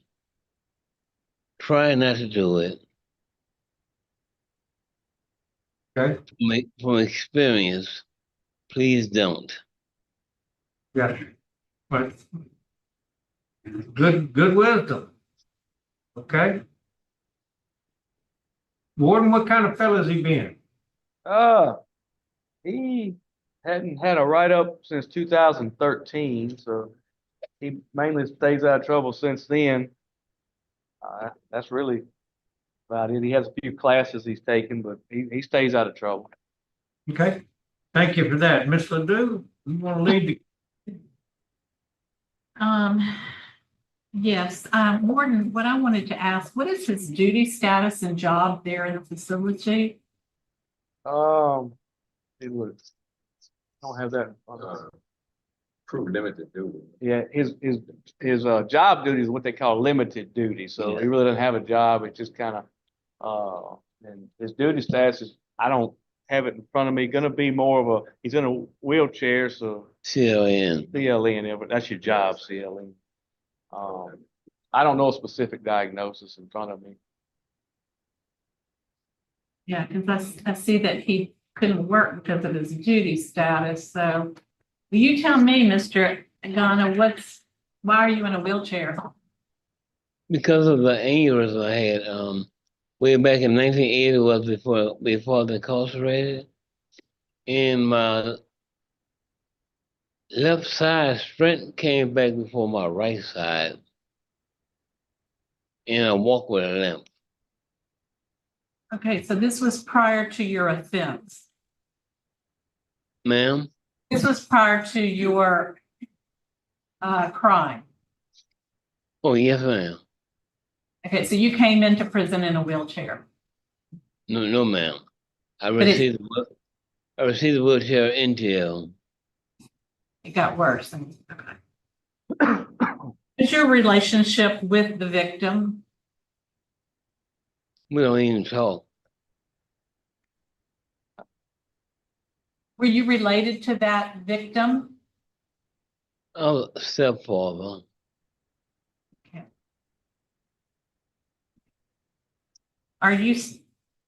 Do you have any contact with the mother of the victim?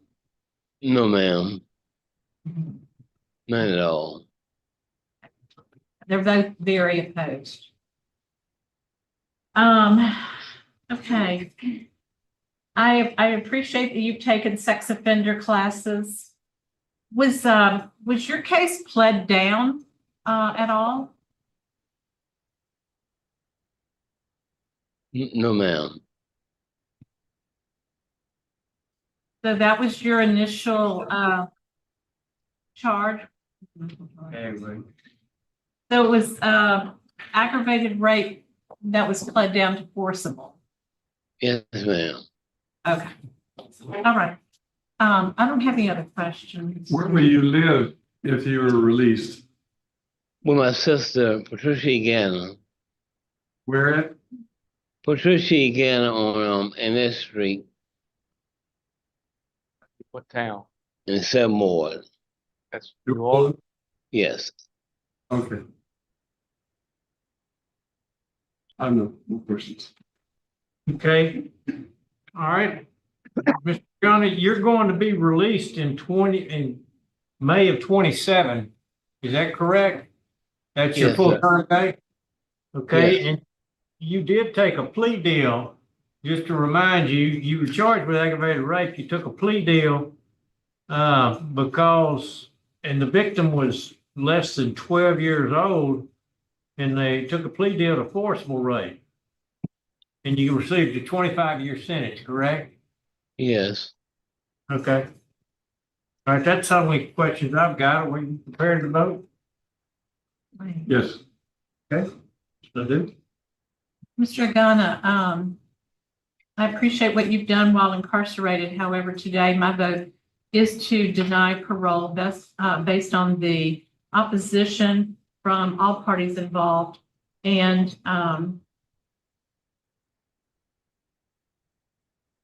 the age of the victim. Okay. My vote will be to deny also. Deny. For the same reasons. Yes. Okay. All right, and my vote also is to deny for the same reasons, the age of the victim opposition, and I think that you need to go ahead and serve the rest of your time. That be conclude this here. Warden, thank you for hosting us. I think you're the last hearing that we had. Time is 11:33 in the morning. It's still the 8th day of July, and we're out of Dixon for now. Thank y'all. Y'all have a blessed day.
You finished with Andrews?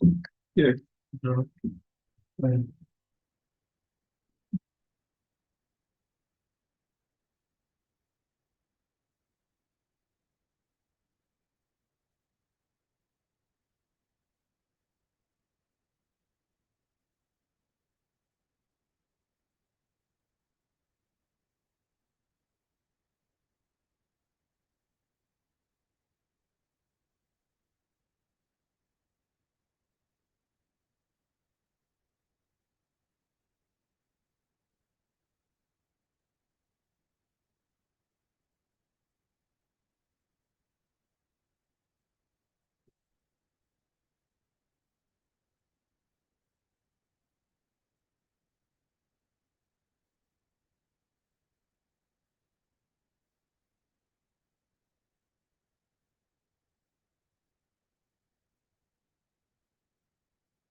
Okay, Mr. Frasier, how are you today?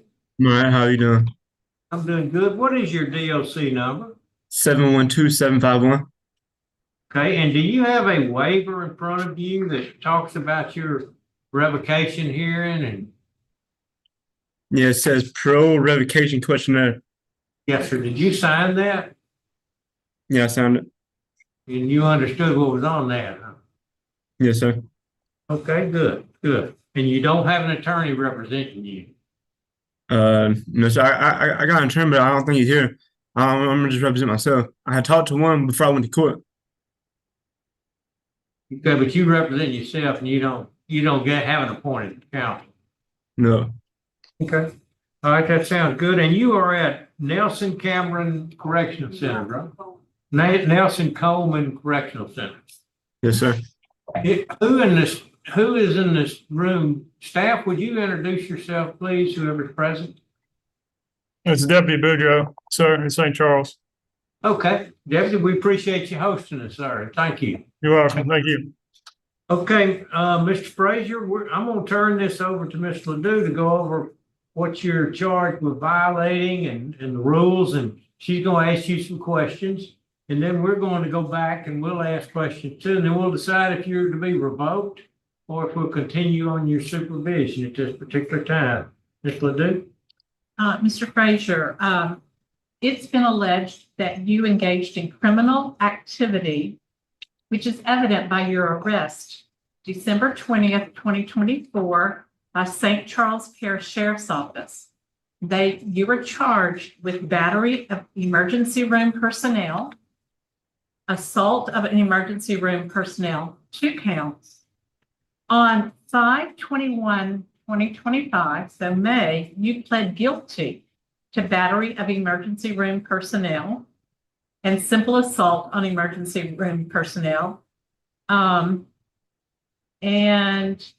also possession of drug paraphernalia, 2 counts. So how do you plead now? I pled guilty to criminal mischief. You plead what? I pled guilty to criminal mischief. Okay.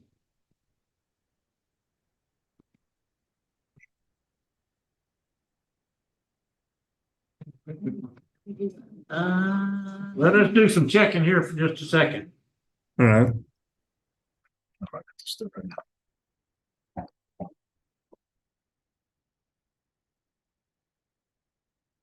Is it?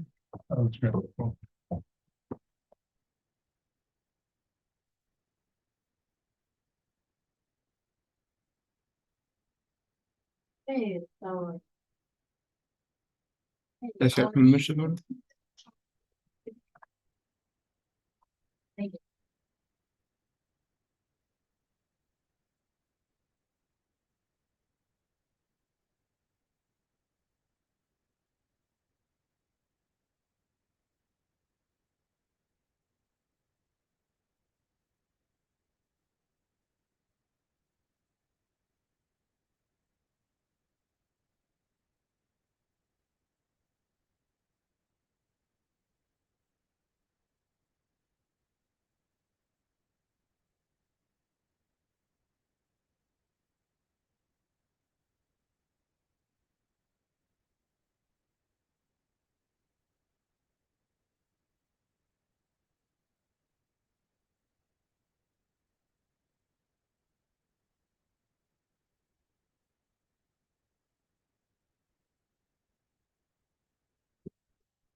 Okay. All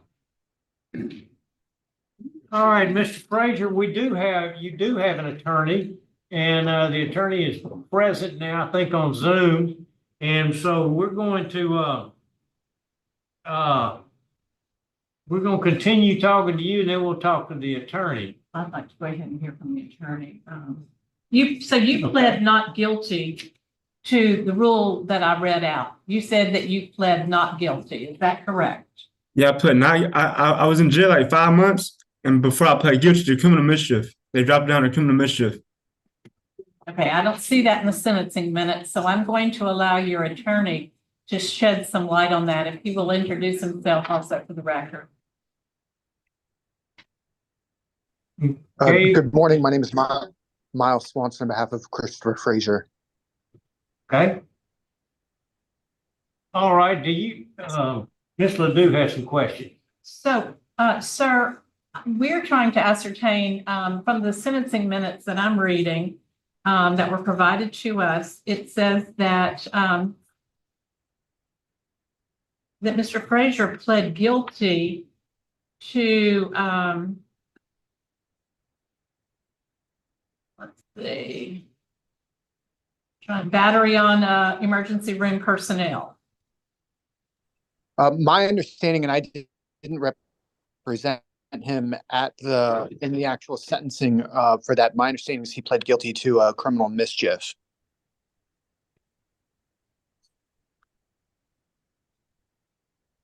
Unless I can. I did not represent him in that charge.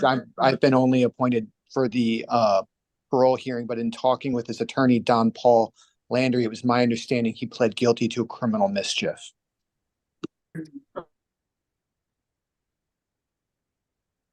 And why is his other attorney not here today?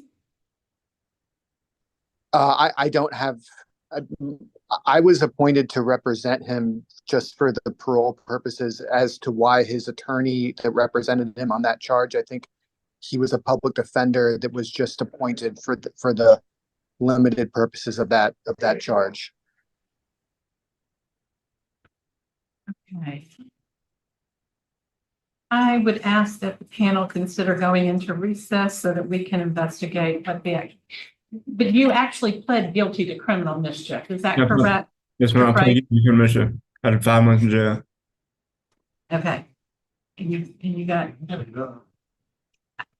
I mean, that in and of itself is grounds for revocation because it is criminal conduct. Whether it's a misdemeanor or felony is not of no consequence for us in determining revocation. Do the other members have any questions? I have. Mr. Frasier, what happened in the emergency room? I went for I had brain tumors and I got heart murmurs. And I went for MRI with a CAT scan and EKG, and he had tried to give me a shot. I forgot what the shot was called, and I told him no. And then they had strapped me to the gurney or whatever. And then after that, they came in there and he booked me in with assault and a battery. But they had told me they would drop. They had told me that I can't get revoked for criminal mischief. That's the only reason I pled guilty. Well, I don't know if they told you that or not, but that isn't true. I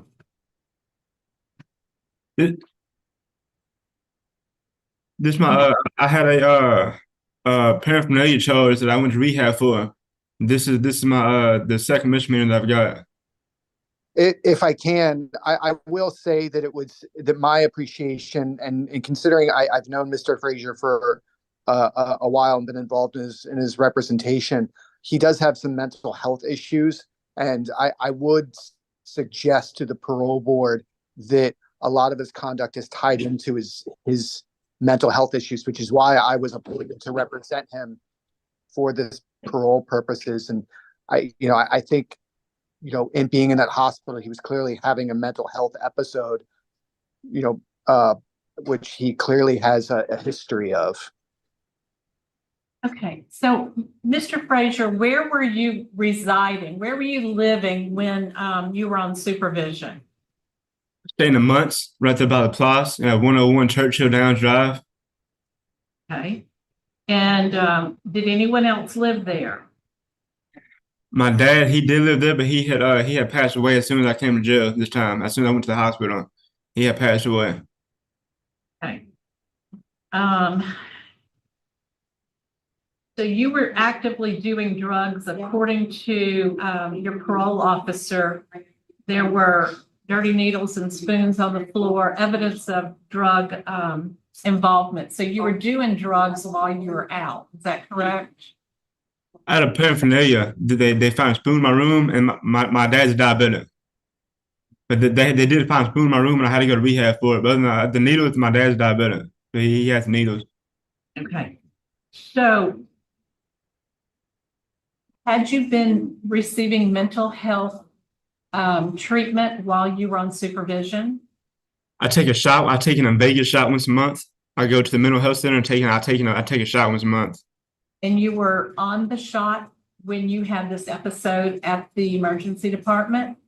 Yes, ma'am. The medicine they were trying to give me at the emergency room is for like it affects your DNA. And I didn't know how many brain tumors I had at the point. So I told him no, and then that's when he harassed me and put me on the gurney. And after that, I just done my time. Okay. Yeah, I tried to tell him that I didn't want a shot because I didn't know about my brain tumor. Okay. Let's see.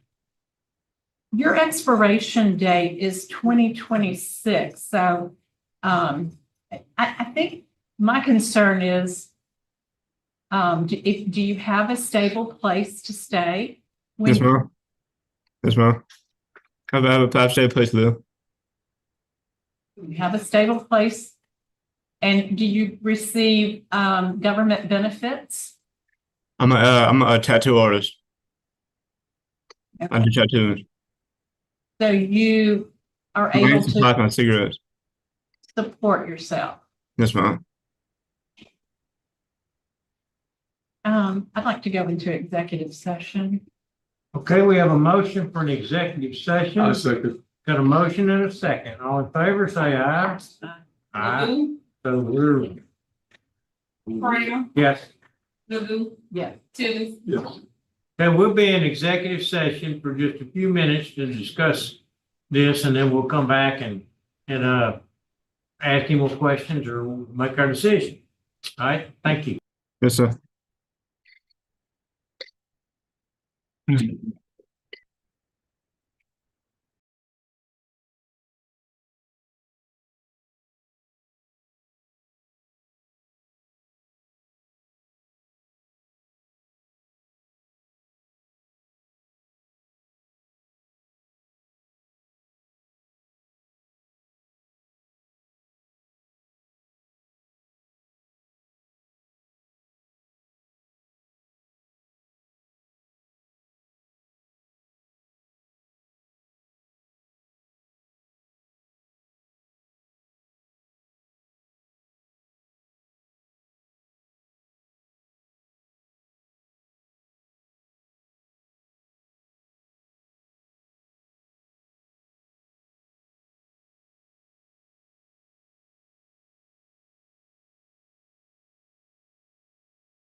Okay, we are back and we need a motion to get us out of executive session.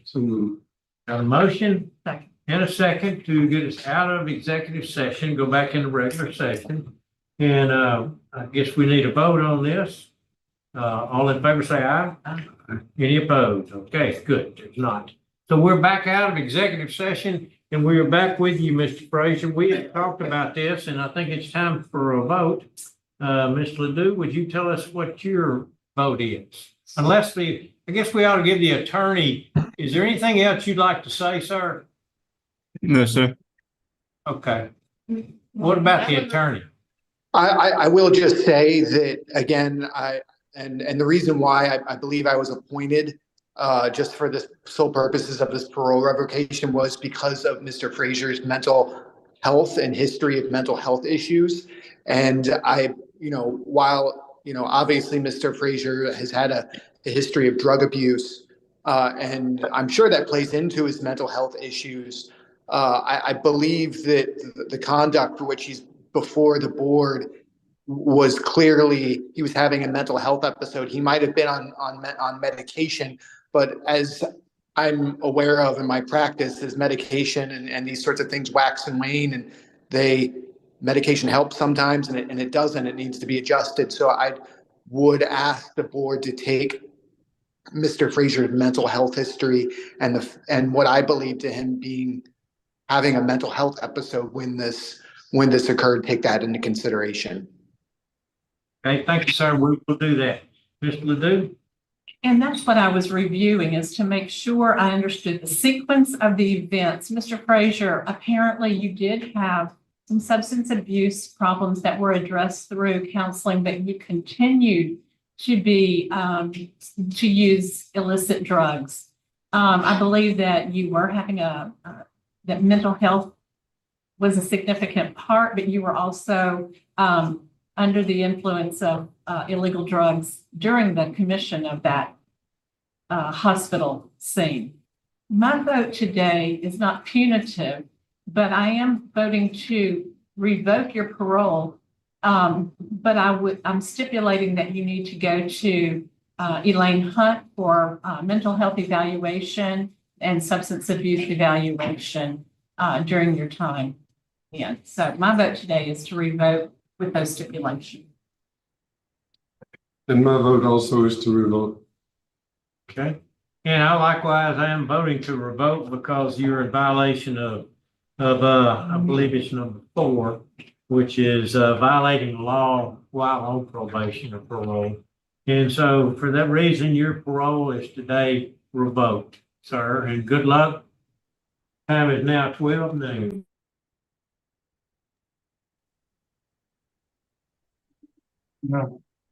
Thank you. Just note my objection for the record.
Okay, Mr. Johnson, is that you there?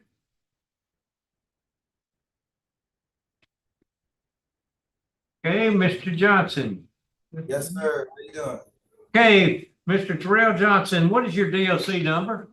721-101. Okay, and we're here, you're at Riverbend Detention Center, correct? Yes, sir. Would the staff at Riverbend please introduce yourselves? My name is Lieutenant Johnny. Okay, Lieutenant, thank you. Thank you for hosting us. We appreciate it.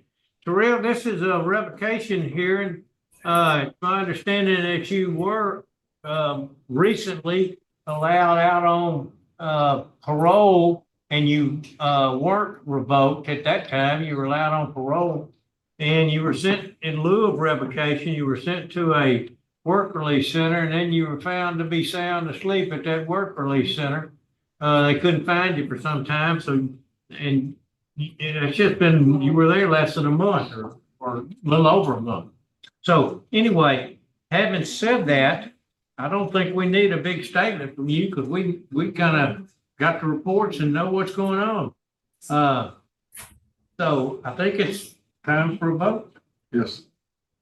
You ready to vote? Okay, the case was assigned to me. You were given a big break to start with, and then you violated that because it was a disobedience, and you didn't abide by the rules of work release. You were found asleep there, so my vote is to revoke you. My vote is also to revoke failure to comply with transitional work program. And also, my vote is to revoke. Okay, sir, your parole has been revoked as of 12:09 this morning, end of this hearing. I have some questions. And it was for so if I revoke, then they ain't give this would give me credit and all that, right? The DOC gonna automatically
Mr. Charlie Matthews. Mr. Matthews, is that you there?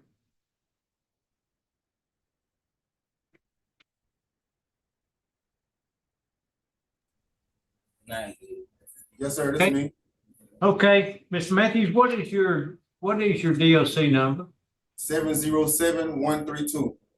Okay, and you are at Riverbend Detention Center, correct? Yes, sir.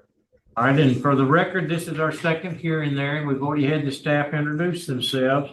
Mr. Matthews, you are accused of some rule violations because you're on parole. Do you have a parole revocation waiver in front of you? Yeah.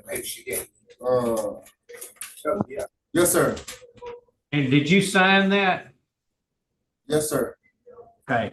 All right, and we appreciate that. And so we got that on the record that you've taken care of that. Okay, you're accused of violating 4 rules.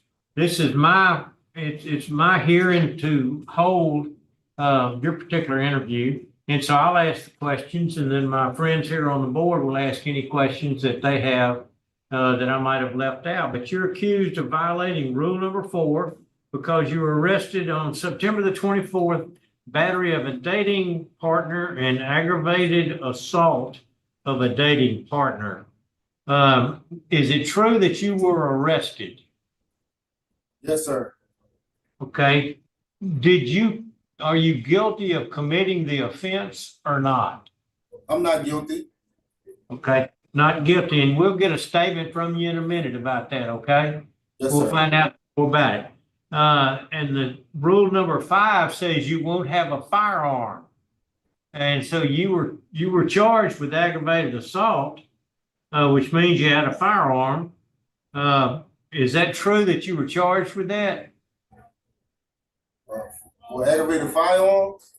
With aggravated assault, you had a firearm. That's what they said. Were you arrested for that? No, sir. I was. It said I think it was assault, battery on a dating partner or something like that. Right. That's the same thing. Well, the aggravated assault, when they throw in the aggravated, that's because you got a gun or a weapon, some sort of a weapon that makes it aggravated. And so I'll tell you that you were arrested for that. Did you commit it or not? No, sir. Okay. And we'll get a statement about that in a minute. And the rule violation number 10 says you owe $2,474.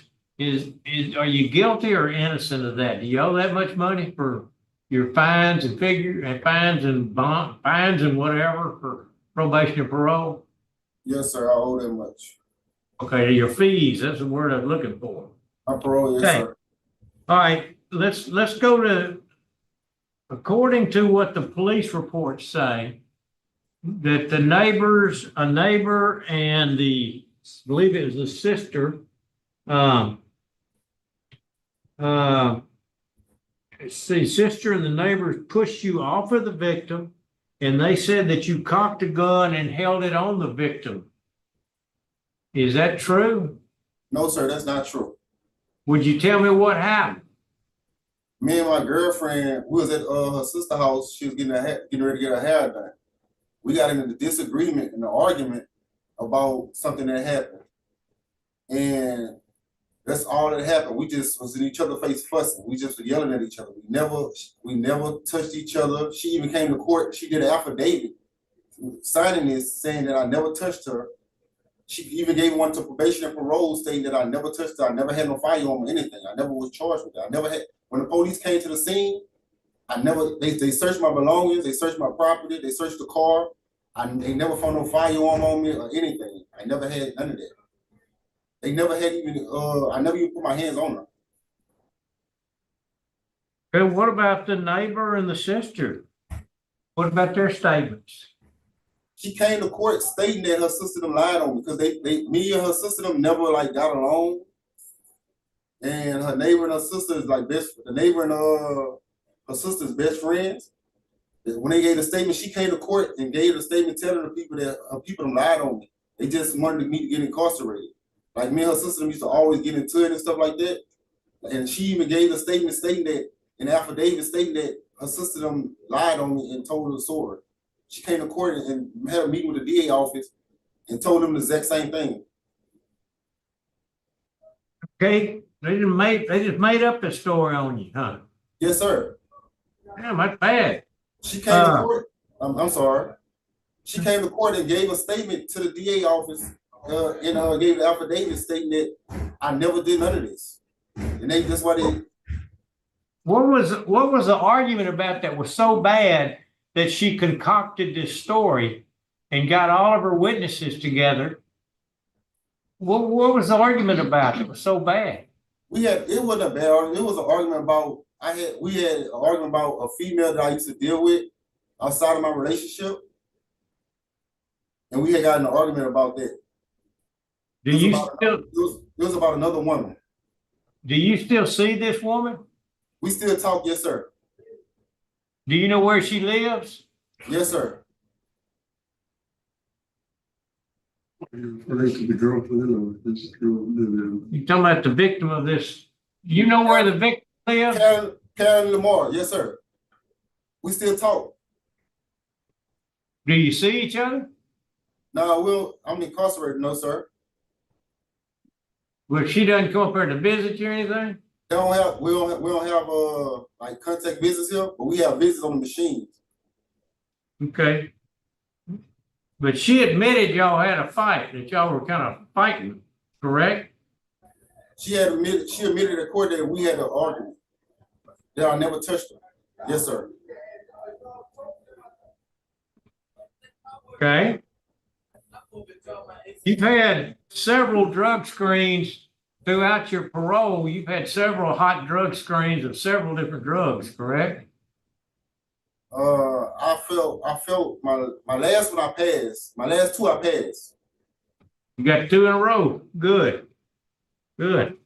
9/19/24.